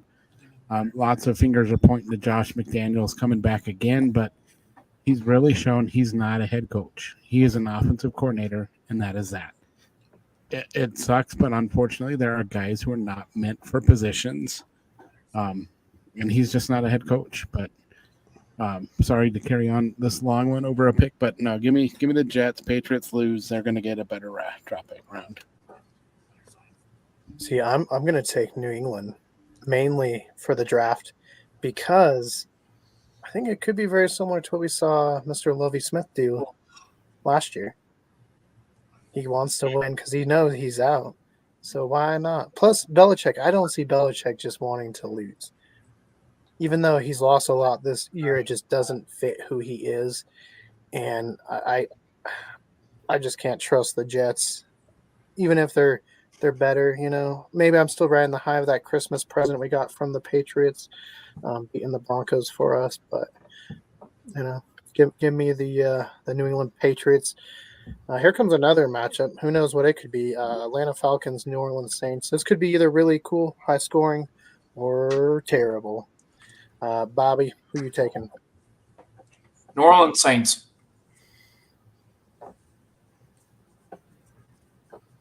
That's New Orleans. New Orleans has got a good offense that can score points. Because the receivers, they got good receivers on each side of the ball that can score.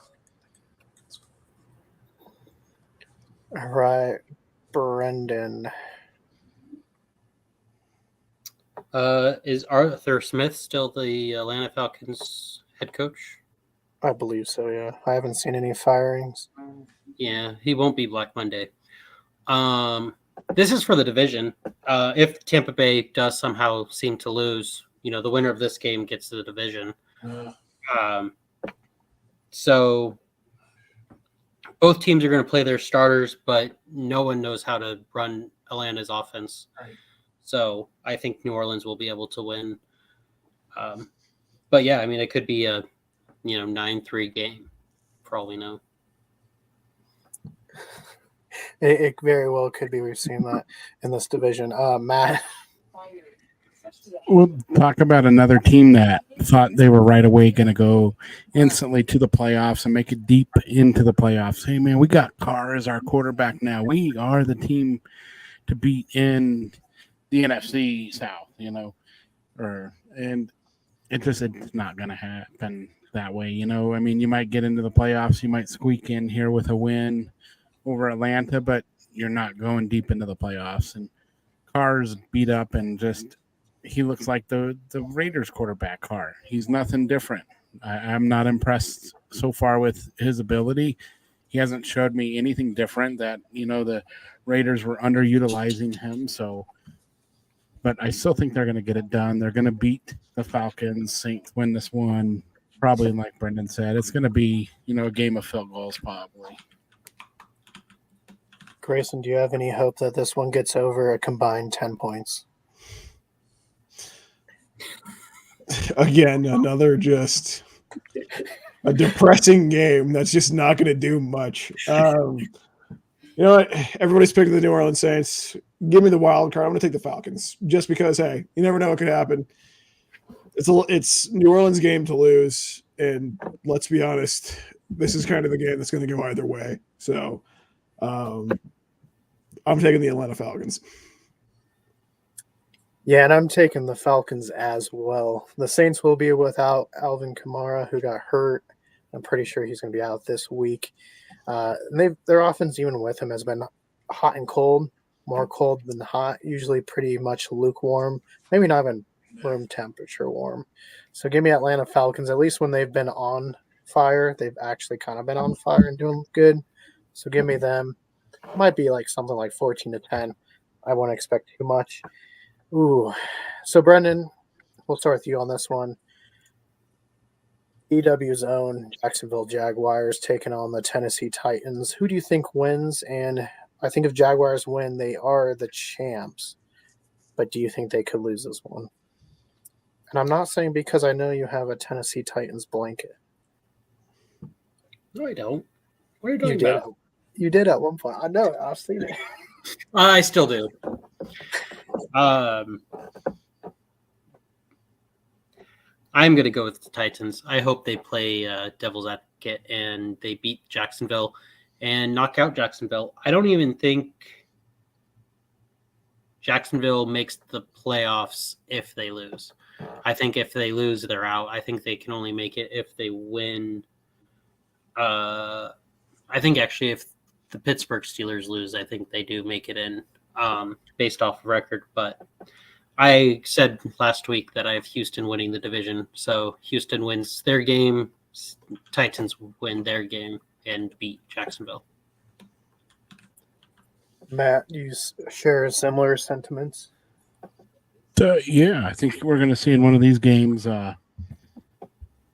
Doug Penderson come out in the post-game comments, and he's going to pull a Dennis Green like, damn it, they are who we thought they were, because they don't win the game. And everyone's going to be like, dude, did you not know like you were playing for your playoff stakes? Like Tennessee's going to win this game. They're going to hopefully play playoff spoiler, but there's still that slim chance, even with the Jags losing, that they could squeak into the playoffs. But I'm looking for another Dennis Green moment, and Doug Peterson could be that guy, They are who we thought they were. We let them off the hook. Yeah. I remember that game. That was one of the best conferences ever, I think. And then you get, the coach, forget his name. It wasn't Mora, was it? Like playoffs? Oh, yeah, you're talking playoffs. We're looking forward to some of these Week 18 post-game conferences with the head coaches. Right. Bob, as Mr. WWE himself, are you picking the Jaguars? Is Trevor Lawrence playing or no? Because I don't know if he played last week or not. No, he was out last week. I don't think so. If he doesn't play, I think Jacksonville's going to get beat. Jacksonville won't make it. Is this because Tony Khan owns the Jaguars? No. If Trevor Lawrence don't play, he's pretty much the team. If he don't make it, no. If he doesn't play, they won't. They're going to get beat. Okay. Grayson, what are you feeling on this spicy matchup? When did Trevor Lawrence get hurt again? What game was that? 2 weeks ago? 2 weeks ago. 2 weeks ago. Alrighty. Sorry, I'm doing some research in between picks here because I did not keep up with the Jaguars until they could be our next or the next person we play in the playoffs. But basically 2 weeks ago, yeah, they have a possibility to pull it out. The Titans are not as good as they once were. So I think, honestly, give me the Jags. I think they're probably going to pull it out in the end. It's going to be another one of those probably 21-7, 21-14 games, probably the Jags. That's if, everything goes their way, but I'm taking the Jags. Yeah, and something tells me to take Tennessee. I know Scott's not on here tonight, but he always said if two teams are bad, take the home team. So I'm taking Tennessee in this one. In our next matchup, I'm going to be totally biased and take Seattle over Arizona. Bobby, who are you taking? I'm taking Seattle too.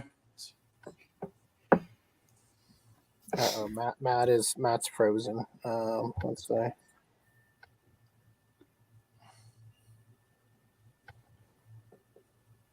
Matt, if you can hear me, just sign out and then sign back in real quick. All right. Brendan. I'm going to go Seattle. They're fighting for their playoff hopes. I think if they win and Green Bay loses, they're in.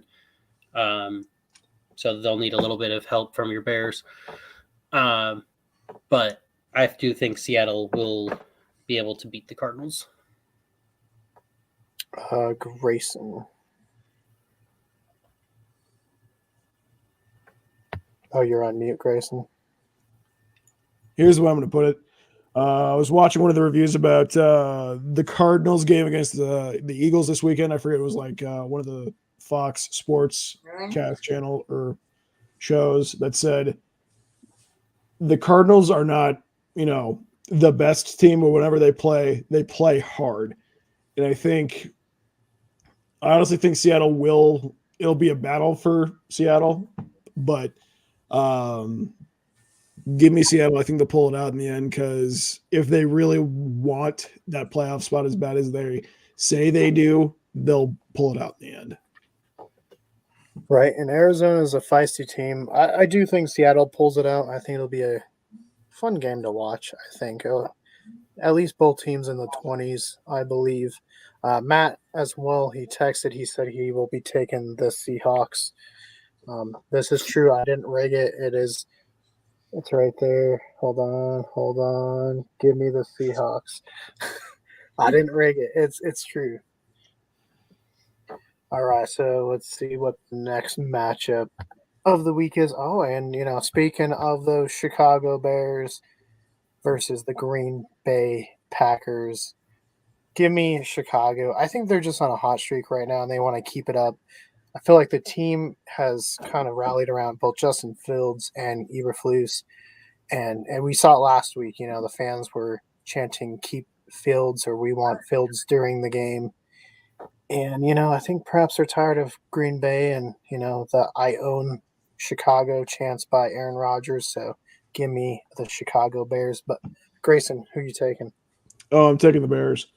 Green Bay has give me the Bears. The Green Bay has kind of, stayed afloat without Rodgers, but nothing, reverential, nothing amazing. So I think I kind of agree with your points. The Bears are on a hot streak. They're going to try to keep it up as long as they can. So the Bears are going to go full tilt and see what they can pull out of it. Bobby. Chicago. Justin Fields is going to have a field day. No pun intended. Mr. Outlaw himself, Brendan. I agree. I think the Bears were going to win. Going back to kind of what we were talking about, the Steelers and the Ravens. Let's play devil's advocate. No, I can ruin your playoff chances. I'm going to try my very best to do it. And yeah, they do. They already have the 1 seed or the number 1 overall pick. So, they don't care if their record gets better or worse. I will say that I'm shocked that the Packers are even in this playoff hunt picture. With them being, their first year without Aaron Rodgers, they are doing a lot better than I thought they were going to do. But I do think the Bears will win this one. And Matt texted, oh, he's back on. But Matt texted, the Bears. Yeah, give me those Bears. I would love to see the Packers knocked out of the playoffs. So let's do it, Bears. Take the Packers out, man. As a Vikings fan, I would expect nothing less. And then we come to the game that Bronco fans had been hoping was one of 2 that the Chiefs somehow lost. Kansas City and the Fighting Swifties taking on the Los Angeles Chargers. Matty School, as you're called today. Who you taking? Why? Give me those Kansas City Chiefs. They still got a lot to prove. They need to find their swagger before they go into the playoffs. Obviously, they're the team that I think is overrated right now. I think they're going to quickly go in and go right back out. So I don't see them sitting any of their starters. I see them playing them because they need to figure something out. So give me the Kansas City Chiefs over the Los Angeles Chargers. You almost time traveled, Matt. I almost pulled a Bob. Yeah, give me the Chiefs. As Matt said, they're struggling. There's a little bit too much focus on the team for all the wrong reasons. Taylor Swift. Anyway, the team is they're trying to figure out what's working because a lot of it's not, and they're going to try to at least hit the ground running and show that they're still contenders, even though the last few weeks have kind of shown the alternate of that. But they're going to come out swinging as hard as they can. So give me the Chiefs. Brendan, I know this could hurt if you took the Chargers being where you live, but are you taking the Chargers? No, I'll take the Chiefs. I think that the Chargers are a dumpster fire. So, yeah. There's quite a bit of those this year. Bobby, who you taking? And I mean, there's either 2 ways. If Kansas City does sit their starters and sits Mahomes and so the rest of the team like that, and the rest of the offense, I say the Chargers will beat them, but I think they won't sit them. So Kansas City. Okay, that's a good point. Give me the Fighting Swifties as well. I think they pull off the win. What was that game? 63-3 or something, whatever the Easton Stick game was, or 63-20. Just terrible. Yeah, I think the Chiefs will easily get this one. Ooh, speaking of a team that got dropped 63 and a team that got dropped on 70 points this year, we got the Denver Broncos who giving up 70 points versus the Las Vegas Raiders who gave up 63. Bobby, we know you're going to pick the Raiders, but why? No, when I'm picking them, I'm a Raider hater. So I'm going with us. I'm going with Jared's our quarterback. Him. Yep, he's got stuff to prove, but he's a heck of. I think he'll be sharp. He looked like he was sharp Sunday. He got the ball out quicker. You mean he didn't automatically just try to scramble right, the minute right. the pocket kind of? No, he moved the ball around quicker. Yeah, it looks like Sammy is taking the Raiders on this one. Let's see, who shall we give it to? Matt, I know you just said cough, cough, Taylor Swift, cough. But we're okay if Taylor Swift comes on the channel, right? Yeah, she's welcome to join us. I mean, there's nothing wrong with her being in our our chat form here. That just there's no need for her to be on every living second of a football game when she's at a game. Uh, So who you taking in this dumpster fire bowl? Dude, right now the Raiders, I think, have 7 or 8 consecutive wins against the Broncos and 7 consecutive wins in either Oakland or Vegas, wherever they've been these last couple of years. I don't see the streak ending yet until it does. So I'm gonna keep with the Raiders. The Broncos are just not there. I mean, I do agree with what Bob said. Stidham already much improved over Russell Wilson, especially in the pocket. I'm seeing him scramble out of the pocket, run with the ball, try to make passes. I mean, he's already by far heads above better than Russell Wilson. So the Broncos at least did that thing right by benching Russell Wilson and starting Mr. Stidham, but I don't think they beat the Raiders. Grayson. Give me the Raiders. Yeah, no, they're playing in Raiders country. It's gonna be a massacre. As Matt said, the record against the Broncos, consecutive wins. The Broncos haven't put up a solid fight since, I want to say, even Peyton Manning was quarterback. It's going to be it's not going to go the Broncos' way. It's going to go the Raiders. Brendan. I think the Raiders. I'm going to go a little different route, though. I think their head coach is fighting for his job. Not necessarily to keep it, but to get it permanently.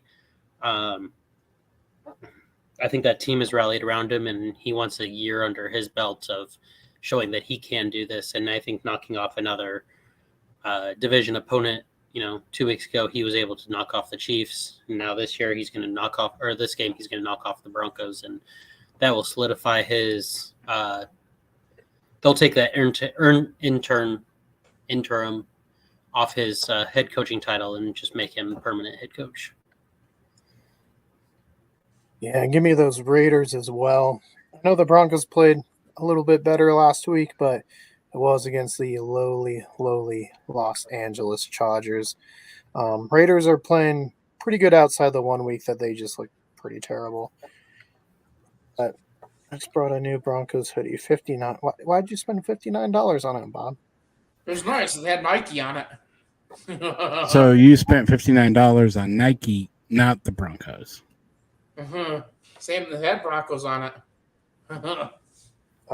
Brendan, I'll let you start off this next one. It's Philadelphia Eagles going to the New York Giants.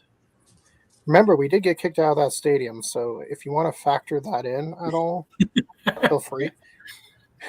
No, that's like the only disrespectful place I went to while we were there. Such a shame. I hope Philadelphia wins. No, never. I hope Philadelphia wins. They are still fighting for their division. But that's all I gotta say. So, Matt, how do you feel about this matchup?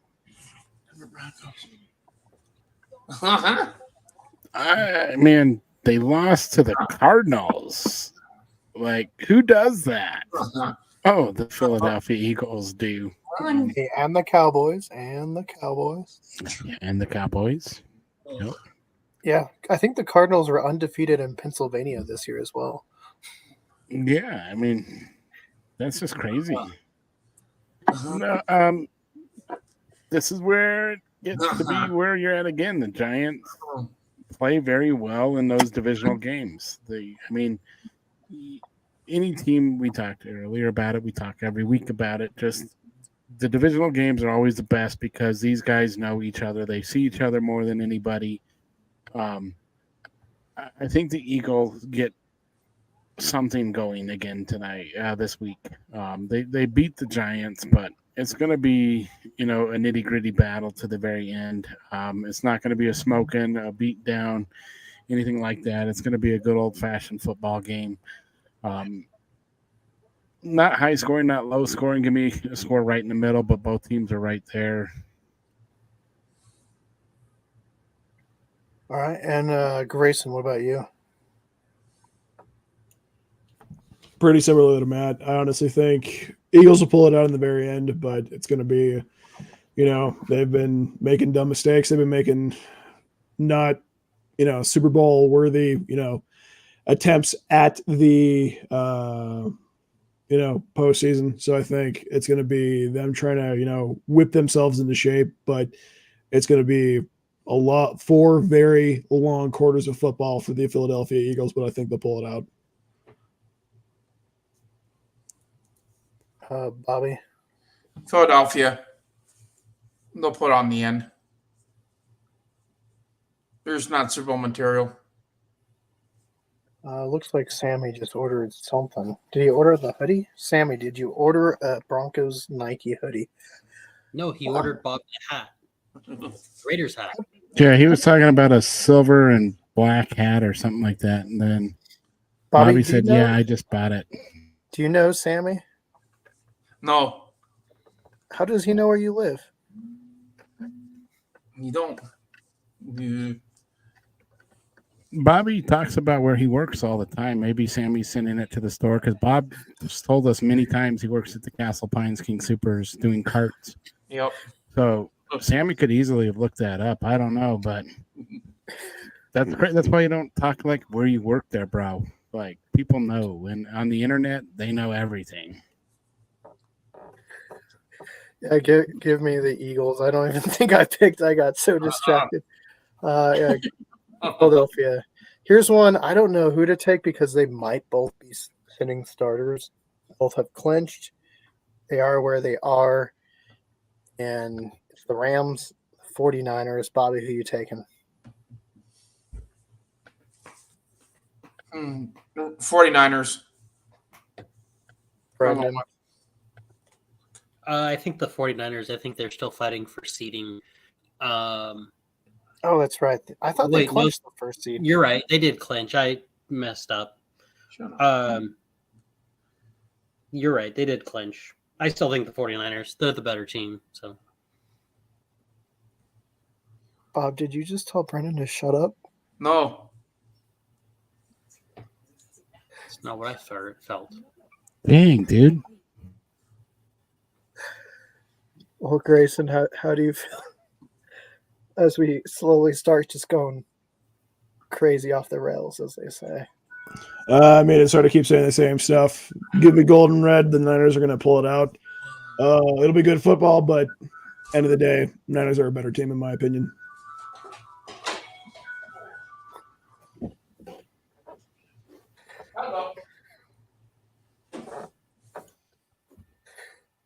All right. All right, Matt. Give me the Niners in this one as well.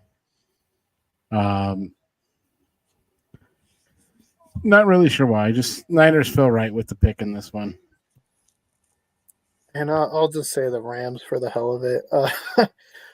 Brendan, I know how you're going to pick in this one. It's two of your favorite teams to not like, the Commanders and the Cowboys.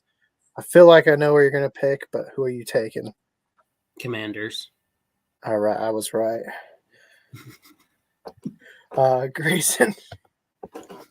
I'm basing this one purely off of which fan base I like more than the other, and I'm going with the Commanders. So, Matt. Let's go Washington. What the hell?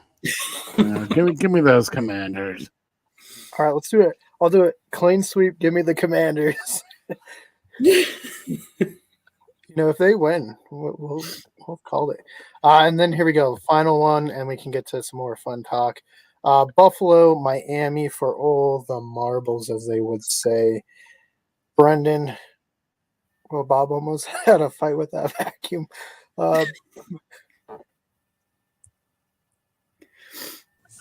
Bobby, are you good? I saw you had a fight with that vacuum on your Yeah, radio. almost. Yeah. Brendan, who you taking to win the division? Dolphins, Bills. I'm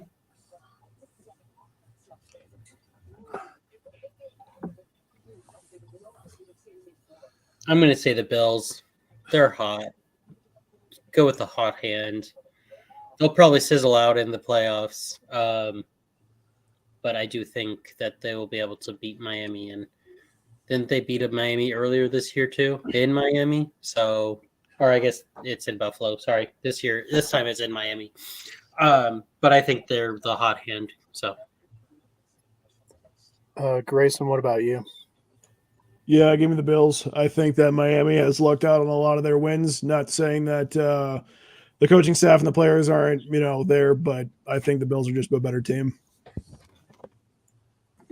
Oh, Matt's getting ready. I see him. I think the Dolphins are also 1-5 against winning teams this year. So, who did they beat that has a winning record?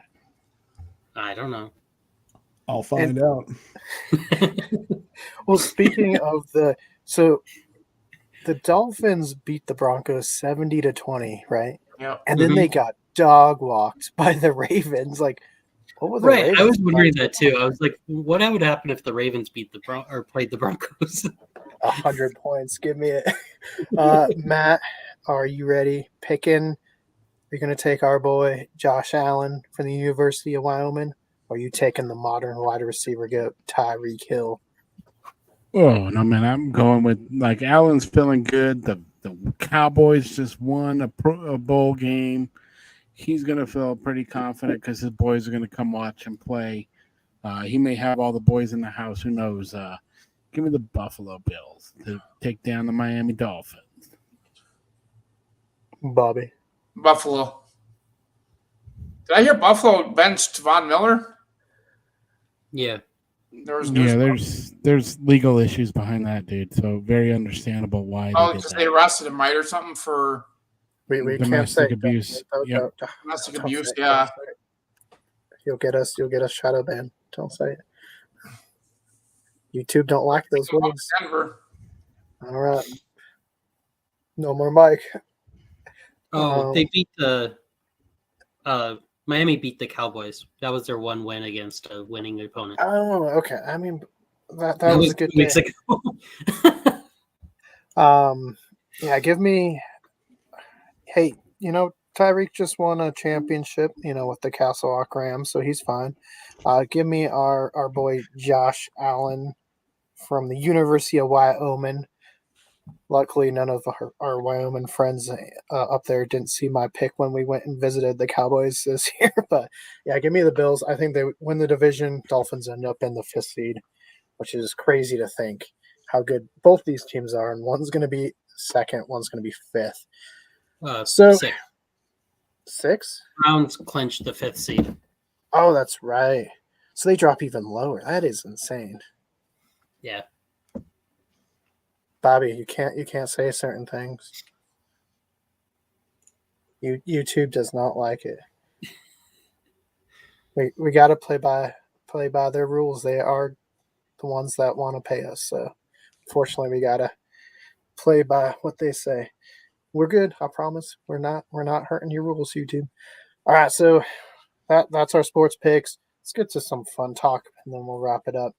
Grayson, MCU phases 4 and 5. Can you name the films that were worth watching or TV shows? Wait, there was stuff released in phases 4 and 5. I'm kidding. Obviously, yes. No, honestly, I kind of checked out after Spider-Man No Way Home. And I actually know more. The most recent thing that I've seen from Marvel is not even a Marvel direct property. Spider-Man Across the Spider-Verse. That's the last Marvel thing that I've seen happily and willingly. Everything else I'm kind of tuned out. I'm not really paid attention because I kind of knew after Endgame there wasn't going to be anything worth looking into. So I've kind of moved on with my time, unfortunately. I almost thought you were going to say Spider-Man Lotus, and I was like, don't do the Christ. No, actually, I was going to say She-Hulk because, that's where it's at. Yeah, personally for me, the only 3, I think, since Endgame, right? Because that'd be 4 and 5, would be No Way Home, Guardians, and Loki have been the only ones that I've watched. I totally forgot about Guardians 3. Yeah, no, I would say probably Guardians 3, worthwhile. Actually, a fun watch. Yeah. Brendan, have you watched any MC movies since Endgame? Movies? I've only watched Spider-Man. I tried to watch Love and Thunder, and it is still on my come back and watched on Disney Plus because I was not able to get through it. I did not watch Guardians 3. And didn't Ant-Man and Wasp 3 come out? Or it's coming out? I don't know. I did watch all of the TV shows, season 1's. Wanda, Loki, What If. I started What If season 2. I think they're cool. I like What Ifs. So far, I haven't seen one that I was like super thrilled about or anything. But they're doing not based around characters that I would care. I think that a lot of people, including myself, are also kind of superheroed out. We did a lot of superhero and Marvel stuff right away, and I think everyone's okay with taking a break from it for a while. So, yeah. See, I don't know if it's as much superheroed out as bad movied out. I was gonna say, yeah, I can deal with superhero movies as long as they're good. They haven't been good. Because I totally forgot that I watched Falcon and the Winter Soldier. Very meh. And then I really haven't seen anything else with that, but it's just to reference another like major YouTube channel that talks about the same stuff that we do here. Critical Drinkers Open Bar, they mentioned something that made a lot of sense, and it's like the Disney IP is very much centered towards princesses, women, all that stuff. It's very much a fantasy land centered toward girls, and it's kind of shown through the properties as it's progressed. It's been very much not what the fan base was originally built on. Isn't Drinker on Nerdrotic now too? Yes, I think so. Yeah. Okay. Matt, I know you had the pleasure of watching the Eternals in theaters. How was that? Well, I think I made it through 15 minutes of the movie before I fell asleep and was awakened by somebody saying, "Bro, the movie's over," and we got up and left. So I couldn't really give an honest opinion on that one, and I haven't really found the time to watch any more of it. So sorry. I would not be the good one to ask anything about the Eternals. Okay, what about any Marvel movies? What are the most recent ones since Endgame? Guardians of the Galaxy 3. Loved it. Great movie. I think we talked about it a little bit yesterday. It's right up there with the first one for being one of the better ones, and it's hard to say that with a sequel that, it was this good. And then I really don't know of any others. I'm sure I've seen a couple other ones after that, but Spider-Man, pretty sure I've seen that newest one. But yeah, I mean, I'm drawing blanks now. Hey, that's a tier list we can do. The MCU. Yeah, it'll be very interesting to see where phases rank. I'm getting ready to go see the other. I was about to say, are we doing by days or by movie? Because we're going to go see Aquaman, but that's a DC comic one. Well, we'll get to DC. I had one question though. While we have Grayson too, the Madame Web trailer came out. What did you think of it? Because I will say, Craven at least has me interested in wanting to go see it because it looks like it could be somewhat good. And I saw the Madame Web one, and I was like, "Do we go back to the '90s?" Craven, I could definitely see. Madame Web, it just looks like CW schlock. I mean, the only thing that's really going to get me in the seat is probably Sydney Sweeney, but that's about it. But you know, it's going to be just something that's just going to be antithetical to the character and just make it just unnecessary and just kind of dumb. I feel like it's just going to be a retreading of the same thing that we've seen over and over and over again that nobody wants to see. Brendan, do you have any thoughts on the trailer? I honestly didn't even know that was a thing until the trailer came out. I don't know how I feel about it. And MCU is also trying to like do a reboot because isn't like that's the next like Miss Marvel is, or whatever the next like then Avengers. Yeah, the next Avengers is probably going to reboot it because now they've realized they've not lost Avengers. tons of money. It's the Marvels, where they have the three girls who all have superpowers or whatever. You know, they team up because they're somehow aligned or something, and yeah. It's not going to be that. Because of what happened with Jonathan Majors, they're going to probably end up doing the something having to do with the quantum realm with Ant-Man and the Wasp to introduce the Fantastic Four and do that microcosmic creation of their powers to then reset the entire universe. And I think there's supposed to be, it's rumored that they're going to use Deadpool 3 as like a jumping off point to both make fun of the tropes, but then kind of do like a introduction to a reset for the entire universe. Yeah, and I've heard that Avengers 4 and 5 is where they'll do that. And I think the plan to try to get people into the theater was have Hugh Jackman and Tobey Maguire leading the Avengers, which would probably get people to go see it, I would think. I would buy a ticket right now if that was the case. I swear to God. Right. Well, we'll switch over. Matt mentioned Aquaman. The DCEU's dead. Aquaman was the final nail after the coffin was already laid in the ground. Grayson, do you think they did Zack Snyder dirty? I think Zack Snyder did Zack Snyder dirty. Let's be honest here. No, I don't think Zack Snyder was done dirty. I think his filmmaking is just too grandiose for the material.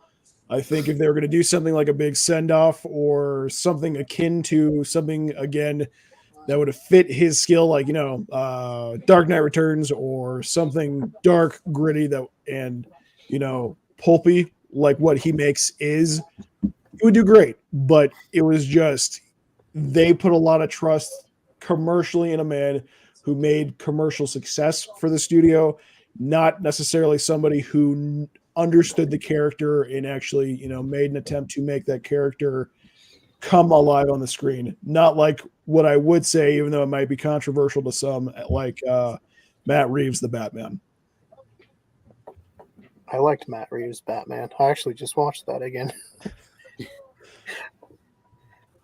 Yeah, no, I thought that was good. I was going to talk about some of those ones because you got Matt Reeves' Batman, you got Joker, Todd Phillips' Joker. We have been getting snippets of, what's her name, Lady Gaga as Harley Quinn. How do you think that movie's going to do, Grayson? I think it's going to be like the first one.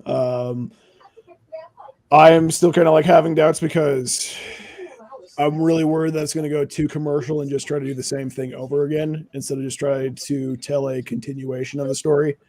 So I'm hopeful, but we'll see what happens. I just think it's going to be kind of up in the air, and hopefully Todd Phillips doesn't do what he did with the Hangover series and just try to do the same thing too many times. Matt, you're going to see Aquaman, you said, but what other DC movies have you watched recently that you've enjoyed? As dumb as it was, I did enjoy the Harley Quinn movie that just was recently out with the polka dot man. He threw up polka dot. It's like, come on. what was it? The Suicide Squad. Suicide Squad. Yeah, I enjoyed Suicide Squad. I thought it was a hilarious movie. Maybe it was meant to be taken more serious. I don't know, but that was a good one, and that's probably the last one I've seen. I mean, I did see the Batman one. I think you were talking about. Yeah, we watched in Roswell. Yeah, but yeah, no, I mean, I don't think it was it DC. I don't even know if it was DC, but still one of my favorite movies, is Joker. I mean, there's just more appreciation for it. The more times I watch it, there's small things that I missed where it's like, oh, I mean, it just really speaks to the character of Joker and if that's his true origin, where he came from and why he was who he was, Yeah, a movie that you, me, and Grayson got to see in the theaters together, actually. Yeah. Brendan, what about you? What DC movies have you watched recently? I don't think there is one. One? I've been wanting to watch The Flash. I know it's probably not, I haven't actually heard any good or bad things about it. But yeah, I don't think I've watched one since Wonder Woman 2 came out. I mean, I could understand why. Because I don't think anything has come out since then. I mean, there's been stuff, but yeah, I have seen The Flash. Grayson, have you seen The Flash? That was the last DC movie I saw was The Flash. And your thoughts? There's a lot of them. Nothing that hasn't been said like a million times at this point. CG was so bad. Yeah. It was so bad.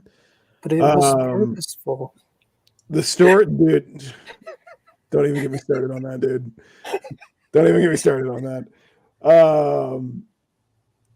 I would say it's when you have to say if you're a comic book fan, you'll like what they do. It's too much of an excuse just to make a bad movie. Yeah.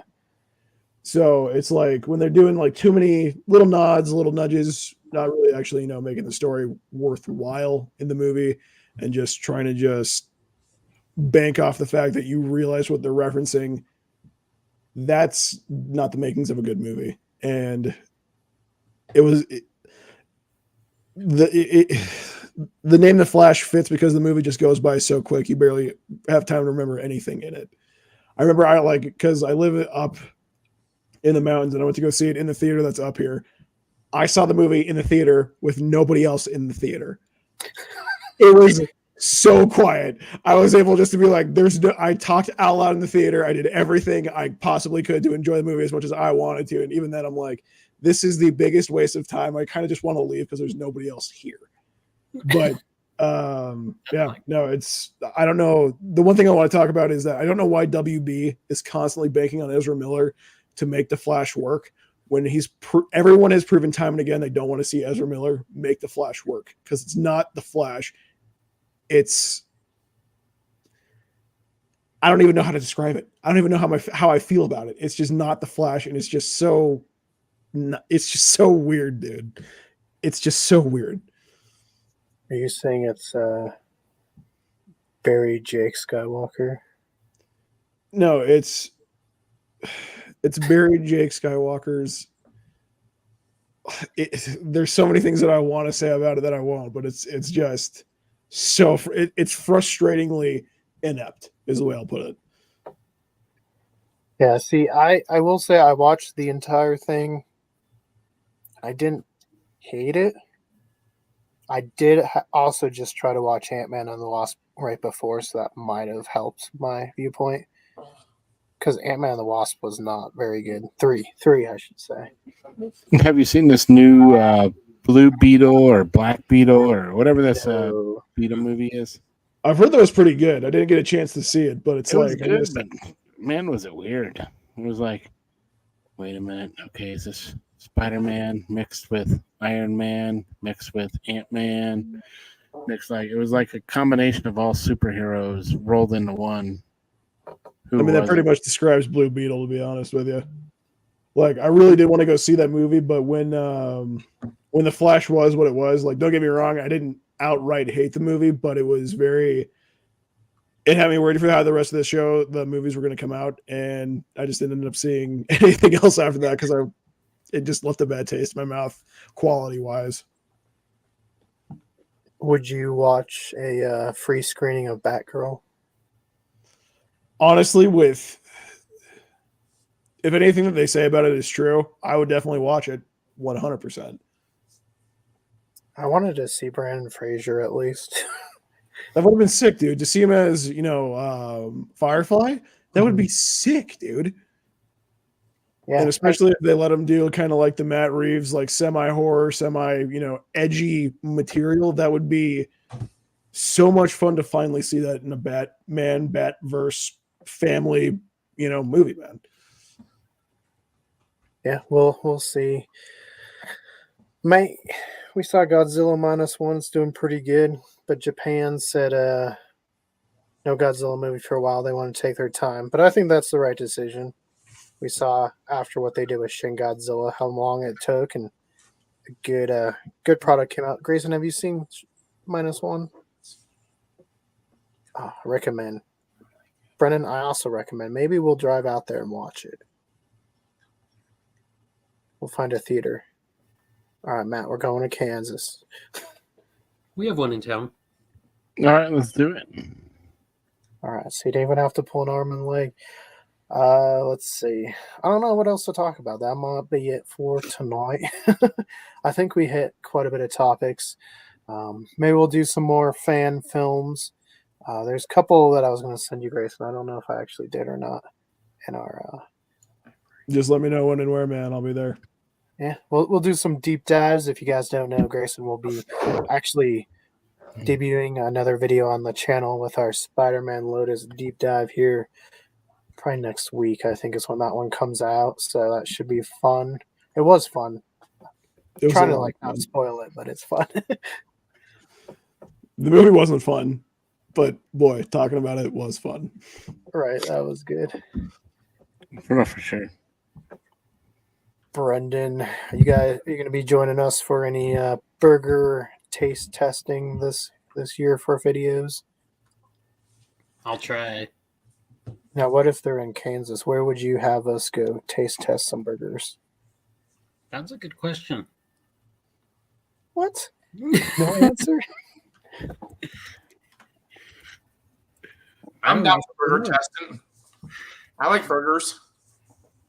Right. Wasn't there that one in Colby you had us go try?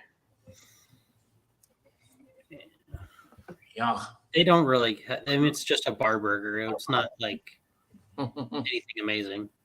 Hey, every burger is on the scale. We were talking a little bit about it, and I think it was one of Keegan's friends or somebody he knew, but we got a few more recommendations yesterday when we were doing our Project Blue Book podcast. Apparently, the Wild Blue Yonder has a really good burger too. So, there's a lot of places. I've been checking the comments. Keegan, you saw on my Facebook and Instagram. I put it out there. Getting quite a few suggestions coming in. So I'm very much looking forward to some burger places. Grayson, is there anything kind of up by you that is like a mom and pop shop burger that has or a mom and pop shop that has good burgers? If there is, I'll find it, but there's nothing really like that up here, unfortunately. It's a lot of Mexican food, bland. Other than that, it's really high-end, like super bougie dining. Yeah, we don't want that. I want that greasy spoon, Hey, we got a couple of those in Canyon City. We could spend a couple days down there. I'll tell you what, man, I miss those places up here. But yeah, there's not much like that up here, unfortunately. Well, there's like there was a place we have up here is called CP Burger, but it's still kind of it's a little higher end priced, unfortunately. Hey, we'll come rank it. We'll see. We'll come get some sponsorships. Hopefully, we'll start getting paid for it. Here, we'll pay you to go eat some burgers. Isn't there that place outside that Bigfoot museum out there in Bailey, Keegan, that you and your uncle went to that you said they had a good burger, or was that you just put a burger and it wasn't that good? Something like the Moo Moo Cafe or something. The Moo Moo Cafe. Yeah, didn't you went somewhere with Russ and your daughter and Canyon City? Yeah, that No, was. it was right after the Bigfoot Museum. You guys went straight to a cafe, or you went Oh to the no, cafe we beforehand? we went to the hot dog thing. You, me, and No, they there was they went. another time. Maybe I'm mixing up my trips, but there was somewhere where you went to um, see one of those Bigfoot things, and you went to a diner right down the street. I don't know. I know in Canyon City there's one that I think something cow related, and it has pretty big burgers actually. And Okay. then there's another one. There's a couple burger ones. We could actually probably spend a night there and then do a couple episodes. That's a for anyone that didn't catch our episode last night. That is a new series we're starting. We've also been highly thinking about rebooting Chasing Spirits, a series we haven't done in a while, mainly because it's 18 and plus because we drink alcohol. We try different liqueurs and different alcoholic places. But Denver has a couple different speakeasies, and we thought that'd be kind of a fun thing to feature. Grayson, any fun little drink places we can come do a Chasing Spirits episode at? Oh, there is. There's a bunch of stuff up here. There is Woody Creek Distillery. Um, there, I forget which other ones are up here, but there's a bunch of distilleries up here. There's also another one called Capitol Creek. Really good spot. There's plenty of stuff up here for that. And then I guess to make a call for it on the good old YouTubes. If anybody in the Roaring Fork Valley area knows of any good burger spots, drop them because I need to know somewhere that's cheap and actually worth going to. Brandon, what about you? Any good places? I know we could go. What's the one with the bumblebee that we went to, or the honeycomb, or The in V. Colby? The V. Yeah, see, we could go there. They were quite nice, and the drinks were awfully cheap. I might have had more than 6 for $20. It's true. Just for the price ranking, we're like 10 out of 10. Give them super cheap. But any drink places near you? We have Defiance Brewing down the street from my house, which is I haven't actually been, but they have some pretty good beers. The Fort is pretty cool. It's a bar / hangout area. It has like VR stuff, axe throwing, duck pin bowling, and a beer wall that has 30 beers on it. It's different than the fort in Colorado, then, huh? Yeah. Does it look like a fort? No. Yeah. Yeah. Well, those are two series we're talking about. We want to obviously start the burger one. We've tried quite a bit. We've had some good ones in New Mexico and good ones in Wyoming. Shout out, what was that? Wagon Wheel? Windmill was the food truck with the best green chili cheeseburgers. Go to Lincoln. It's at Benito Valley Brewery in Lincoln, New Mexico. And highly recommend both.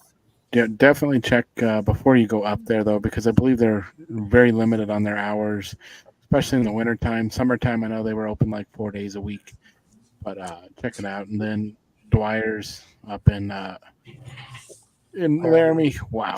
Whew, so great good. burgers. Like, absolutely go check out Dwyer's up there. And I think that came off of a recommendation from somebody else, not necessarily suggesting the burgers, but definitely being a spot to check out when you're in town for a college game. To go there, we did, and we ended up finding one of the best burgers in town. Yeah, so any commenters, anyone watching, feel free to drop us some suggestions anywhere in Kansas, New Mexico, Colorado, Wyoming, and honestly any other states, countries, whatever. We'll get to it at some point. Our channel's been on quite the uptick as of late. I know we talked about it last night. But we went from 500 subscribers to over 1,200 in a couple of months. So thank you guys. And yeah, we'll be back. Hopefully Grayson will be joining us for some more sports chat or just some more chats because this was good having you join us. So thank you. Happy to be here. Thank you for having me. Thanks, man. Great conversations tonight. You know, we might have got off topic a couple times, but hey, that's what makes a good podcast. What great podcasts don't go off topic? That's why I listen to Pat McAfee. I mean, hey, we got to start somewhere, right, boys? Yo. Right. Well, guys, until next time, if you guys want more Culz Sports Chat, click that link to your left. More about what we're doing here on the channel, which will be our Project Blue Book tier list to the right. And don't forget to hit that like, give us a subscribe, and let us know, like we said, drink and burger suggestions in the comments below. Peace. Peace. Now